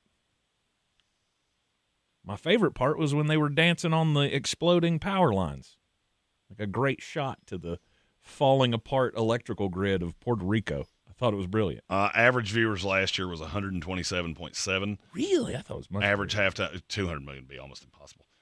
133.5 for the halftime show. 133.5. Mm-hmm. Yeah. All right. We'll see what the number is when it comes out. We'll take a quick break here in the Sportsocracy on ESPN Asheville, 92.9 FM, 880 AM to 1400. ESPN Asheville, your mountain weather forecast. Mostly sunny and a little milder for us out here this afternoon. A bigger warm-up for Tuesday. Temperatures here this afternoon climbing all the way up into the low part of the 50s. Down around or below freezing tonight. Sunshine for Tuesday. Clouds begin to increase late in the day. Temperatures tomorrow afternoon reaching highs in the upper 60s. Chance of showers Tuesday night into Wednesday. Cooler Wednesday, mid-50s. Mix of clouds and sunshine Thursday afternoon highs, mid-50s. I'm meteorologist Ken Boone at the Weather Channel. Most people out here think that taking care of one another is important. And most people would step up for a neighbor going through a tough time. Most people around here help out friends and family when they need it. But the funny thing is, most of us won't look for help when we need it. Talk to someone if you're struggling with mental health, because most people out here really care. Find more information at loveyourmindtoday.org. That's loveyourmindtoday.org. Brought to you by the Huntsman Mental Health Institute and the Ad Council. All right, people, it's Valentine's Day. Everything has to be perfect. At Ingles, we know that not every Valentine's Day is 4-star perfection, with string quartets and swanky restaurants. My boyfriend bought me flowers. That it's not the money you spend or the elaborate lengths you go to. Happy Valentine's Day! It just has to come from the heart. Ingles, we're with you every step of the way. This weekend, Bear Smokehouse Barbecue in downtown Asheville has cooked up a big party for Mardi Gras. Friday night, get your whole crew together, especially the kids, for a big screen showing of The Princess and the Frog with popcorn, a s'more station, and a hot cocoa bar. Saturday, it's the Bears Bazaar from 11 to 3 with local vendors, music, and great food. And then Sunday, rise and shine with breakfast specials and live music before the Mardi Gras parade. Mardi Gras weekend at Bears Smokehouse Barbecue, downtown Asheville. More details at bearsbbq.com. Mountain Graphics and Showtime Sports have teamed up under a new local owner to serve our community with the finest custom apparel and unique branded items at the best price. Mountain Graphics and Showtime Sports can customize whatever you, your team, or your local group may need with high-quality screen printing, embroidery, and laser engraving. Visit mtngraphicsavl.com or showtimesportsavl.com. That's mtngraphicsavl.com or showtimesportsavl.com for your local one-stop custom apparel shops. I'm Coley Duffy. I'm Cody Ward. And we're the Chainsaw Brothers. Actually, we're cousins. A few days after Helene, we was in the driveway having a couple beers, waiting on the power to come back on. And we heard so many people calling, needing trees removed, and couldn't afford it. So I called my dad to borrow a chainsaw, and over the next few months, we cleared trees for our neighbors. Our business was born out of wanting to help Western North Carolina get back on our feet. We are fully insured and licensed. We keep our promises, meaning if we say we're going to be there, we'll be there. In these parts, we live how we were raised. When you call the Chainsaw Brothers, you're not a customer, you're family. We're good at what we do, and we do it for a reasonable cost. For all your chainsaw needs, call the Chainsaw Brothers. 828-316-1013. Or find us on Facebook. See how we treat our family. Are you still covered up with storm damage and debris? Call us about our daily rates at 828-316-1013. That's 828-316-1013. We're the Chainsaw Brothers, and with our neighbors, we're Western North Carolina strong. Woohoo!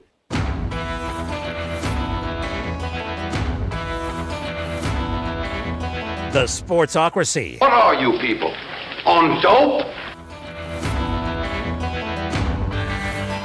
It is ESPN Asheville. Welcome back into the Sportsocracy, the daily draft, stock up, stock down from Super Bowl 60.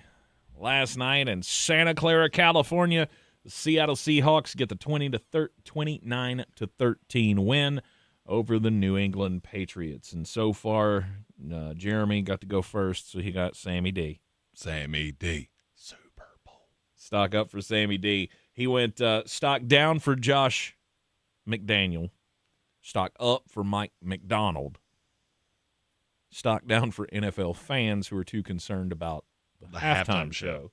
I went stock up for Kenneth Walker III, Mr. MVP, KW3 MVP, Josh Jobe for throwing punches, Will Campbell for not being able to block, and Christian Gonzalez for being, well, basically a god on the field last night. Unfortunately, in a losing effort.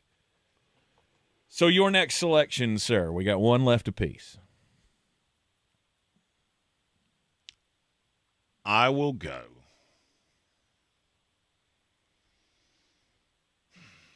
I'm going to go stock up Devin Witherspoon. I don't know that I've ever seen a guy that's this good that's talked about this little. Mm-hmm.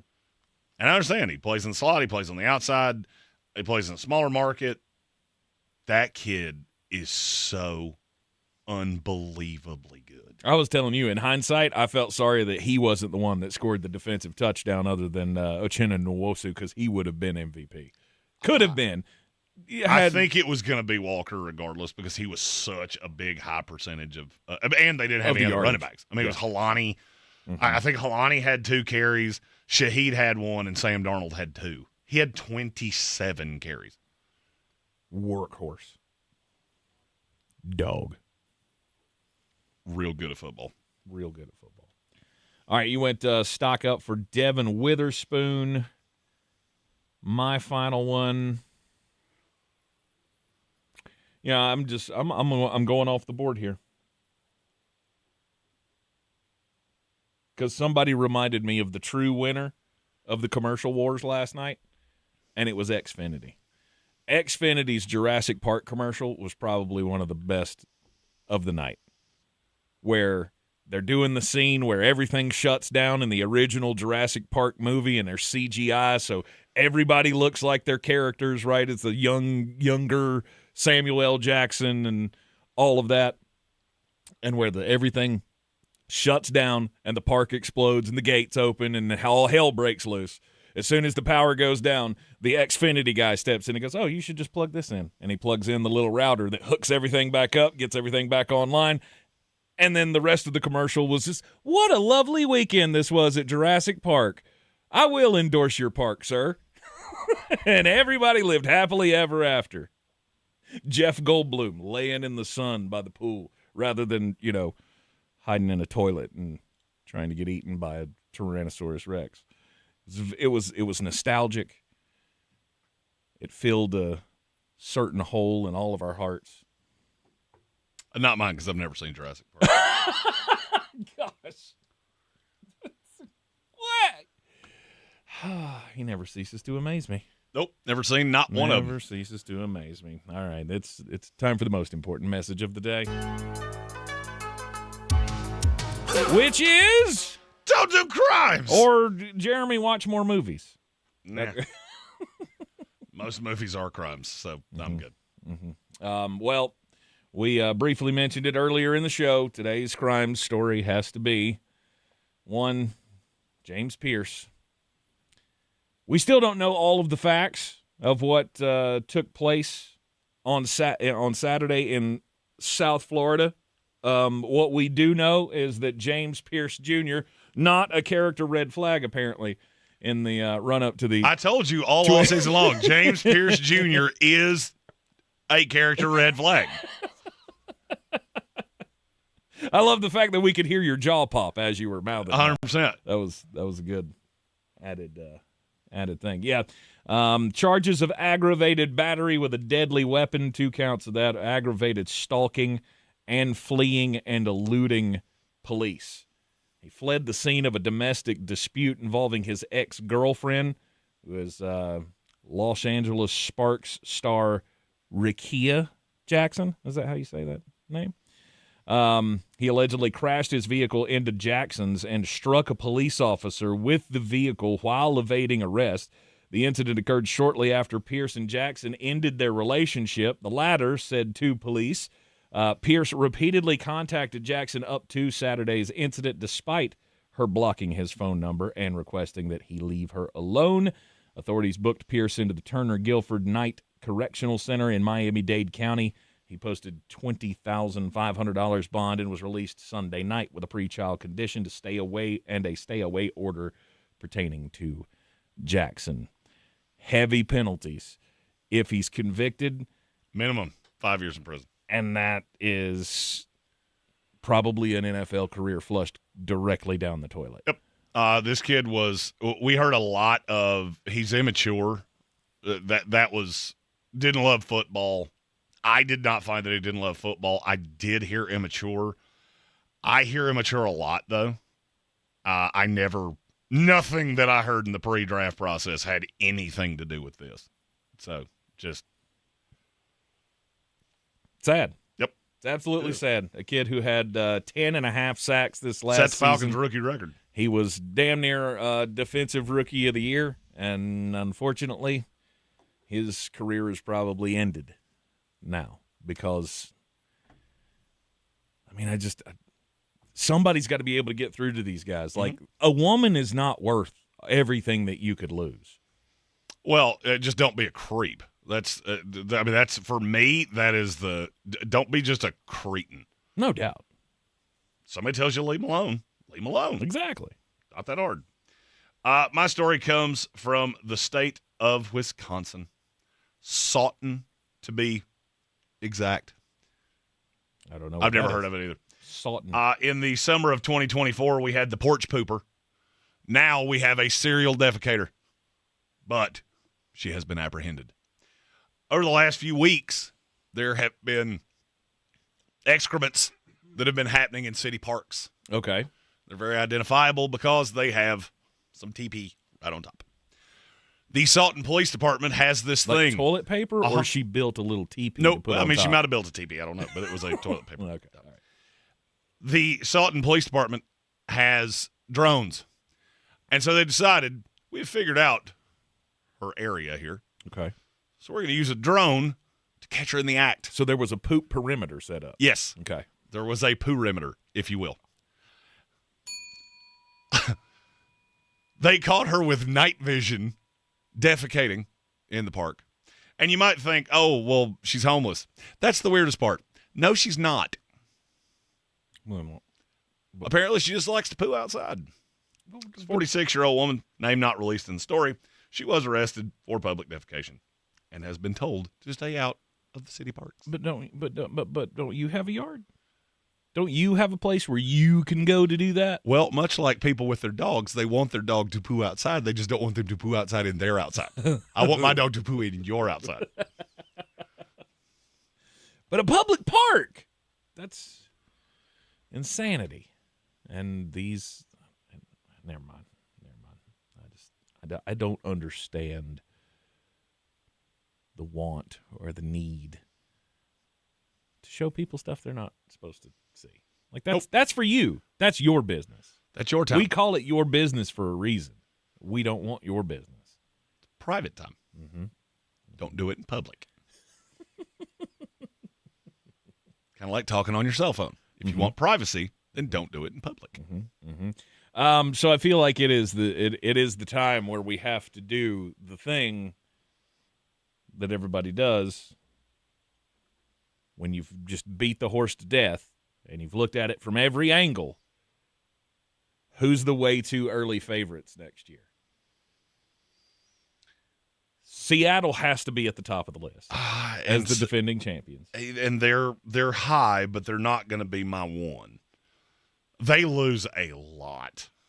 I mean, a lot. Because you can't re-sign all these guys. Even though I think they're fourth or fifth in salary cap space, they have got a ton of guys that are coming up. The bill has come due. If you had to bet on one of these two teams to make it back next year, you taking Seattle? Yes. I'm not so sure that I would. Because I don't know how much of what happened in the AFC, I don't know how much of it's going to get better. Like, I think Baltimore's going to be way better, but I learned my lesson this year of taking Baltimore. I'm not taking Baltimore. I'm not going to do that again. Steven, all other Ravens fans, I'm sorry. I won't do that again. His kiss of death rubbed off on me.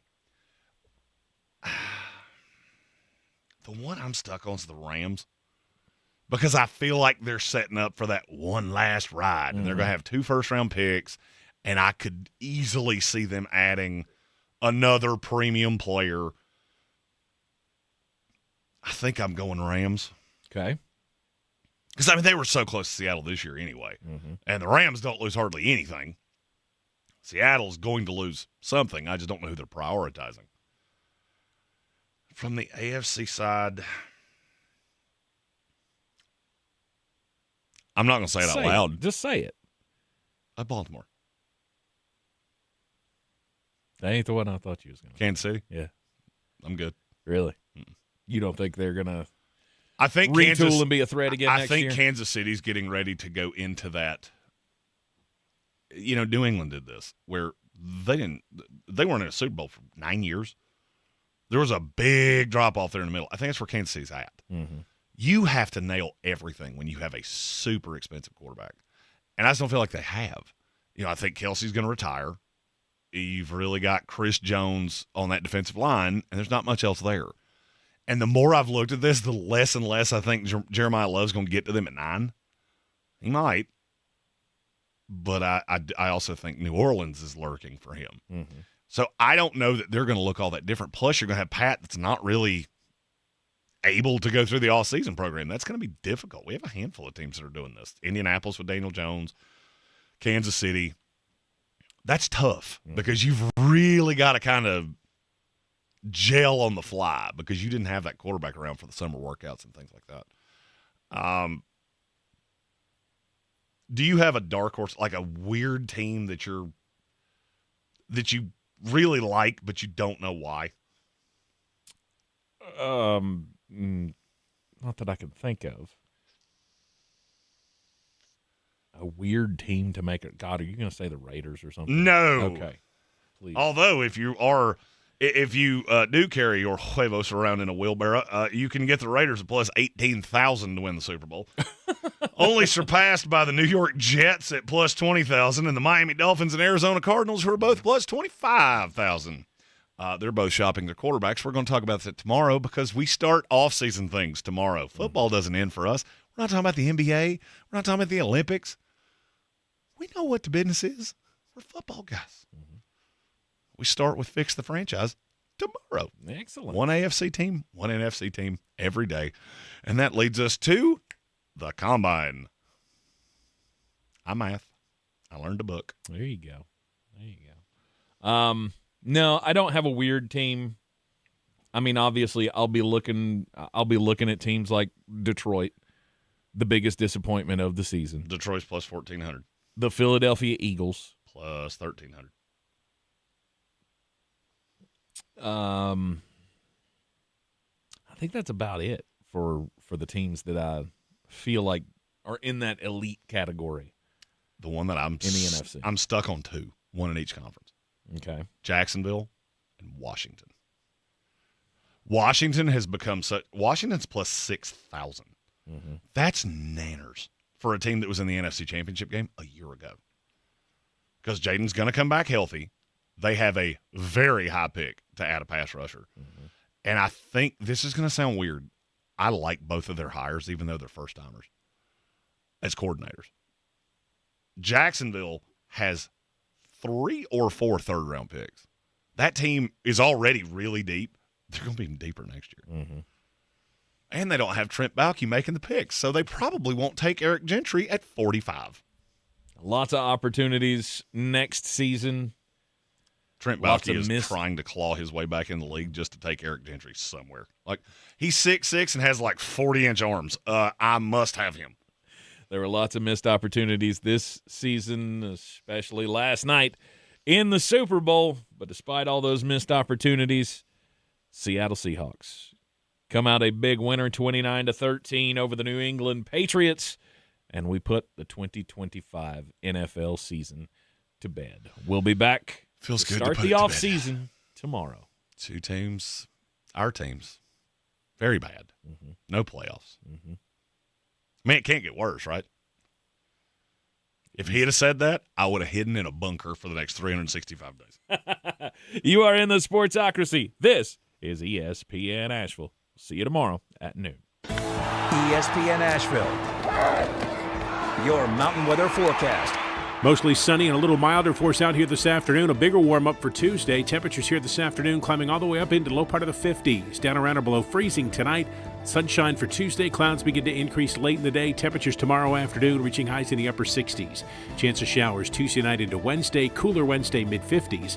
Mix of clouds and sunshine Thursday afternoon highs, mid-50s. I'm meteorologist Ken Boone at the Weather Channel. This report is sponsored by True Green. True Green. Don't waste another weekend doing your lawn care yourself. Partner with the official lawn care treatment provider of the PGA Tour and get a golf course quality lawn the easy way. Sign up at truegreen.com. Then sit back and relax. Every weekday, this is what you'll sound like after winning $1,000 in bonus bucks. Oh my goodness! Oh, nice. Get ready to win right here. Win $1,000 on ESPN Asheville. Explore a career as a correctional officer. NC Department of Adult Correction is hiring with state benefits and paid vacation. Becoming a correctional officer can be a rewarding first step along a public safety career. Visit dac.nc.gov/cojobs.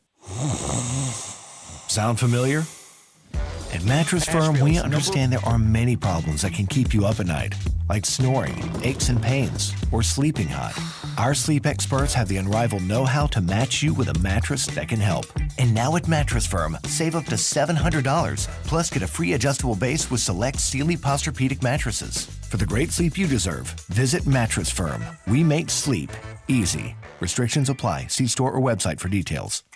Okay, I have to tell you, I was just looking on eBay where I go for all kinds of things I love, and there it was. That hologram trading card. One of the rarest, the last one I needed for my set. Shiny like the designer handbag of my dreams. One of a kind. eBay had it, and now everyone's asking, ooh, where'd you get your windshield wipers? eBay has all the parts that fit my car. No more annoying, just beautiful. Millions of finds, each with a story. eBay. Things people love. Your one stop for advertising? Call 844-844-iHeart. Bear's Smokehouse Barbecue in downtown Asheville is turning up the heat for Mardi Gras this weekend, February 13th through the 15th. Friday night, bring the whole family for a big screen showing of Princess and the Frog with popcorn, a s'more station, and a hot cocoa bar. Saturday, it's the Bears Bazaar from 11 to 3 with local vendors, music, and great food. And Sunday, fuel up with breakfast specials and live music before the parade. Mardi Gras weekend at Bear's Smokehouse Barbecue, downtown Asheville's spot for food, fun, and good vibes. Visit bearsbbq.com to learn more. Did you know that Ingles sells a huge variety of organic items? Or that they run their own dairy? Or that they only serve USDA choice and prime meat? Did you know that they have more local craft beer than any place else? Or that they have Energy Smart stores? Or that they professionally slice and package imported cheese from Europe? Did you know about their giant international aisle, local farm partnerships, curbside pickup, wine department? Or that they donate 3,956 meals a day to local food banks? Well, now you do. It's all in the bag. Ingles, low prices, love the savings. Clarissa sells WNC as the #1 team in Buncombe County. We have the customer service experience to assist you in achieving your real estate goals. Our team offers something that 90% of listings in our market won't have, Zillow Showcase. Check us out at clarissasellswnc.com. Sure, you know Appalachian Motor Coach is the official shuttle sponsor of the Living the Dream Tailgate Tour. But did you know that they can get you anywhere in style? Weddings, bachelor or bachelorette parties, corporate gatherings, family reunions, Appalachian Motor Coach makes the ride part of the fun. Luxury seating, climate control, and none of the stress of parking or driving. Appalachian Motor Coach gets you there relaxed, on time, and ready for the party. For more information, visit them at AppalachianMotorCoach.com. Appalachian Motor Coach, the best memories start on the ride. This is J.W. Whitley, General Manager at Parks Ford of Hendersonville. Our value of commitment, committed to you as our customers and the community that we serve. To do better, be better every day. That's the Parks Promise. Experience the Parks Promise today at parksfordhendersonville.com. I'm Coley Duffy. I'm Cody Ward. And we're the Chainsaw Brothers. Actually, we're cousins. A few days after Helene, we was in the driveway having a couple beers, waiting on the power to come back on. And we heard so many people calling, needing trees removed, and couldn't afford it. So I called my dad to borrow a chainsaw, and over the next few months, we cleared trees for our neighbors. Our business was born out of wanting to help Western North Carolina get back on our feet. We are fully insured and licensed. We keep our promises, meaning if we say we're going to be there, we'll be there. In these parts, we live how we were raised. When you call the Chainsaw Brothers, you're not a customer, you're family. We're good at what we do, and we do it for a reasonable cost. For all your chainsaw needs, call the Chainsaw Brothers. 828-316-1013. Or find us on Facebook. See how we treat our family. Are you still covered up with storm damage and debris? Call us about our daily rates at 828-316-1013. That's 828-316-1013. We're the Chainsaw Brothers, and with our neighbors, we are Western North Carolina strong. Woohoo! Portions of the following program were pre-recorded. Asheville's #1 sports station, ESPN Asheville, WPEK, W225CJ Fairview, WMXF Waynesville, an iHeart radio station. Guaranteed human.